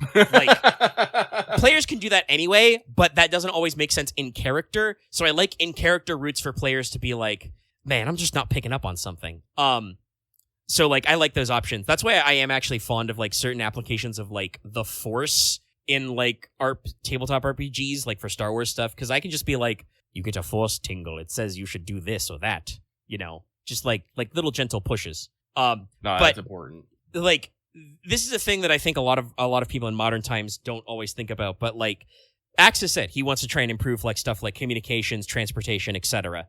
Those are lofty goals that are good, but also like travel revolutions and communication revolutions are really impactful in history. So like, I need to make sure they are treated with the gravity they deserve. Like, if you guys basically could invent the cell phone by just everyone has a mysteriously iPhone-shaped, mirror in their pocket, that would be a big fucking deal. Even if you don't use it for phone calls. Well, I think this is why it's usually me. I'm usually the most vocal about this. Usually try to talk Axe down from said things. Usually saying you can't just do things just to do things. You need a impetus, a method, and a reason. Yeah. And like I said, I think Axe has gotten a little better about trying to pick that out. Like some of his lofty goals just make sense. Like recently he was talking to, because we do try to like coax him to be more open with some of his ideas. He just said like, I want an airship, and it's like, I think as a goal, I think that works. Yeah, no. It's like we're on the technology is there. You have seen the things that could put it together, and you have a desire to travel faster. It makes perfect sense. One just happened. And technically, I think is both more practical and makes more sense than just being like, I want the steam engine. That said, I also think that the invention of the steam locomotive in the timeline of this game campaign is very high. Like, Nicola's not working on that one yet, but I think that like Nicola and Leslock and some other guys you talk to are gonna like, whether they directly mean it to be this way or not, are gonna start inventing steam turbines, and then it's gonna be a short hop, skip, and a jump to like, well, we already have mine carts. Could we build a steam engine to move the mine carts faster? And then you guys are gonna be like, oh shit. Yeah, no. So as long as things go, like, I'm never against having lofty goals. I'm just against things being done just because you can do them. So, and that's like how I try to operate myself. But yeah, like I like players to have the ability to like fish for plot hooks, because like the people should know me by now. I love plot hooks. I love giving you a little thing and being like, what do you think of this? Like I like was recently thinking about the structure of the other side, and like it just hit me like a thunderbolt out of nowhere. I was like, oh shit, I haven't like from a metaphysics standpoint, I haven't thought about dreams at all. No, that's the other side. The other side should be the country of dreams. It's like your souls temporarily go there or something. And then I was like, oh shit, now I have to make up some spells that interact with it. And then of course I was like, okay, now we get to do dream shit, because Chad, I love a good weird dream sequence. I love some weird dream shit. Lucky knows, I think I hit you the most with dream shit. Because I did that in Star Wars, and I did that for like Porter a couple of times. You were like trying to do divinations and stuff. Yeah. No, it's good. It's a good way to give direct yet vague directions. Yeah, because like anything can be weird with dream logic. But I think even like knowing how you feel about like direct divination was why when I wrote like, Mother Guide Me, it was like, okay, I think that because Dea Tacita is the goddess of secret things, the Iron Demons would have a way to be like, Mother, help me out here. I've lost my lunchbox. Okay. Well, you actually put it in the Iron Demon blurbs that the priest cast of the Iron Demons were usually called in to, scout out tunnels and find the ore veins ahead of time. So it lines up perfectly already doing it. So yeah, honestly, even if they came late, a shitload of spells are built off just going back and realizing like, oh yeah, I did just kind of like vaguely pitch a lot of shit before these spells were written. Like at one point I designed like 2 or 3 like soulcraft spells related to Souls of Place that were just like, I said in the chat like, I think I'm gonna crunch some more Souls of Place, but I'm not sure where to start. And I think you were just like, well, you wrote a line here that just says like they can do X, Y, and Z, and we don't have spells that do that. And I'm like, you're right. Boom. Like I think a decent amount of like, there's been a couple of things with like veiling that come from that, and even then, like the dream thing is just like, oh shit, I decided that's like governed by the other side is dream shit, and I'm like, well, that means that like that Veilcraft is the sorcery that would interface with that, so let's go. But yeah, no, like I colored the definition to be like, okay, so she's the goddess of like hidden things, so like you can only detect hidden information, which obviously means you can reveal like things or people. Yeah, Rion got some dragon dreams too. that was very specific plot stuff, but I have a lot of fun writing dream visuals. But like I said, like so you can like use it to determine secrets about stuff, but you still kind of need to know what you're asking. And yeah, like I'll when with our goals shifting, I will be interested to see if there is more like tactical applications of some of the stuff I've come up with. Like I'm pretty sure Axe knows scrying, but has not really tried to use it too much. But like there could be some moments where you could like talking about like how to find ways for bonuses for company roles, right? It's like, well, if you kind of know, oh, you didn't actually take scrying, you've taken the other ones. Okay, maybe that's why it hasn't come up yet. Not meant as a value judgment, but all of the players do this, but I kind of think of probably Axe and Lucky as doing this the most. Is you guys I think get EXP and are the most keen to spend it. And sometimes you talk about like, oh, I haven't spent that yet, or I'm going to spend that, or I changed my mind to spend it on the other things. Yeah, no, I do that a lot. Like I said, I have, I'm trying to be better about it. Like, for the longest time, I didn't spend any XP because I just wanted to make sure I could save up and get all these things at once. But now that I passed that again, I'm just, like, staring at my XP totals like, I want to get stuff. Yeah. I want to take myself to the next level. But do I want spells? Do I want esoterics? Do I want stats and skills? And because I don't want to have to try and walk back my purchases like I do sometimes, I'm just like, okay, no, I'm gonna really think about it. Yeah, it's good. And I mentioned before, the book even has guidelines, like, and I kind of like that it has rules for this, where it's like, the idea is like, if you're not using a skill or a technique or something, and you think you're really not getting like your value out of it, just like put a marker by it every time a session goes by and you just don't use it at all. And if you do that for 2 whole sessions, the GM should not fight you. You should just take back the EXP and develop it somewhere else. Like, clearly you're not using that thing. Yeah, no, I've done that a few times. And like, that's definitely like, we weren't using that explicit system, but I'm definitely open to the idea of like, yeah, if you realize you're genuinely not using a thing, you can take it back. And if it's more that like you realize you're not using a thing, look for some opportunities to roll it. I know that like after session, Axe was asking about like, oh yeah, my like scholarship thing lets me like roll my lore as like a specific student of.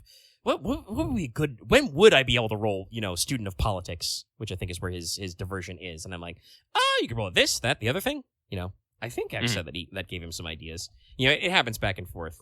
And definitely with like esoterics, there are some things that are just like, moments where I'm just like, yeah, we can run that one for. This was me talking about Hellhooksy earlier today. I'm like, I think I maybe have used it once, but that was like, I think that was back during the Grand Melee. I think I knocked the Luca rear mouse, and then I was like, oh no, I never want to do that again.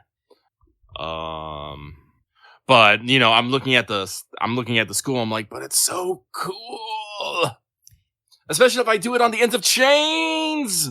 Yeah, it's a really. I become an anime character. We do love anime ass. We do abilities, and I mean, like that's one of those things that's like esoterics and martial paths are definitely something that I'm thinking about in my head. Martial paths are a little easier, I found, than esoterics, but I've added a few. Mm-hmm. I still need to think hard if I want to do like I want to try and come up with a weird cooking one. Oh no, trust me, I've been thinking about that one as well.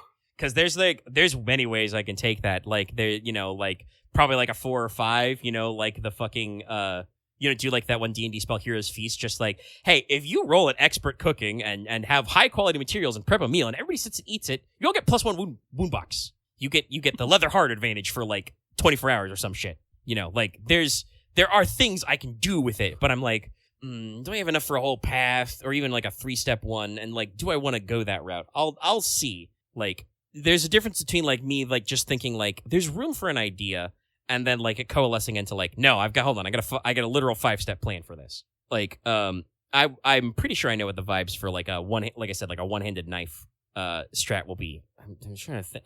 I gotta work on a name a little, like what direction I want, but like, I'm definitely like, no, I got good ideas for this. I'm sorry. I'm just thinking, for your cooking skill one, it's just called a chef's knife. Just all one-handed blades. The cook wields just ignores like 1 to 2 points of armor just automatically, just because they're just that good at handling a fucking knife. They know how to fillet the meat. That's a good bone. Good funny one. Yeah. Even putting it in a non-combat, because there are non-combat ones that technically have combat applications. Mm-hmm. But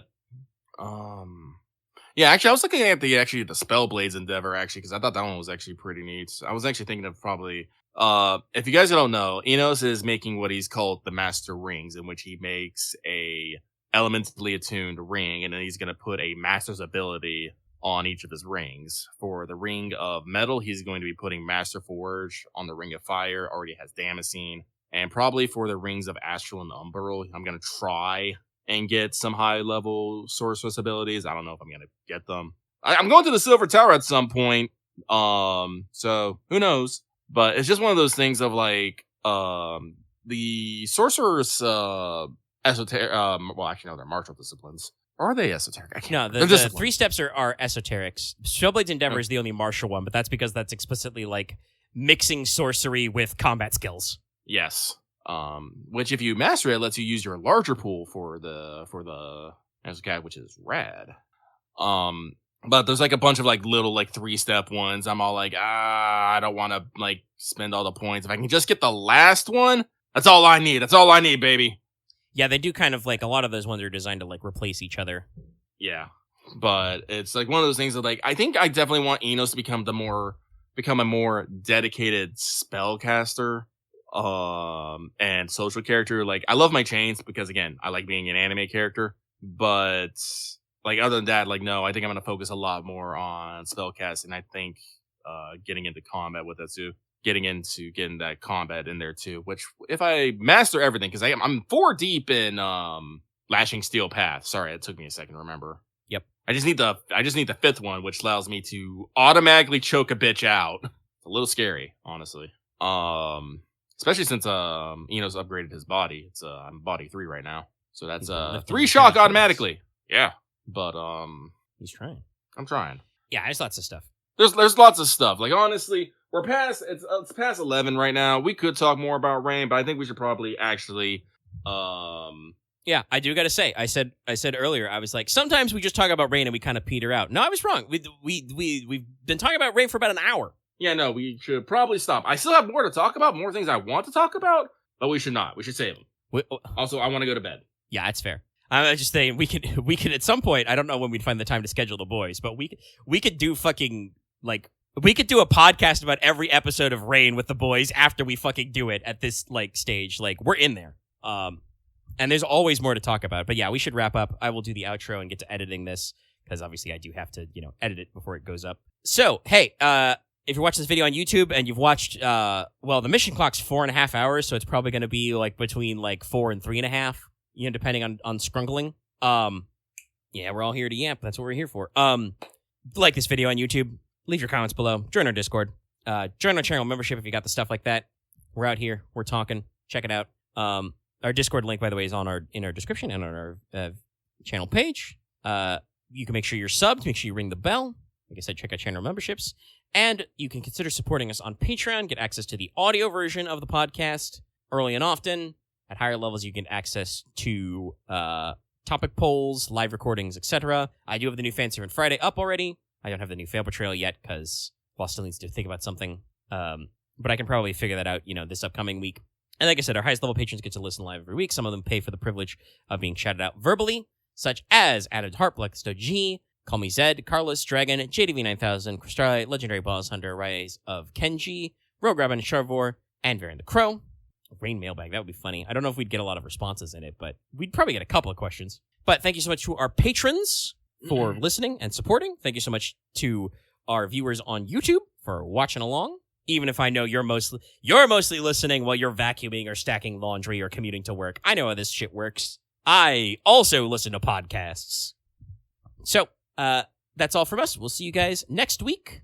Again, where I'm sure, once again, the JP's not doing the audio call for a while, so they'll make up some new FGO news for us to talk about. Woo. But that's what we got. Woo. Good night. Good night, everybody.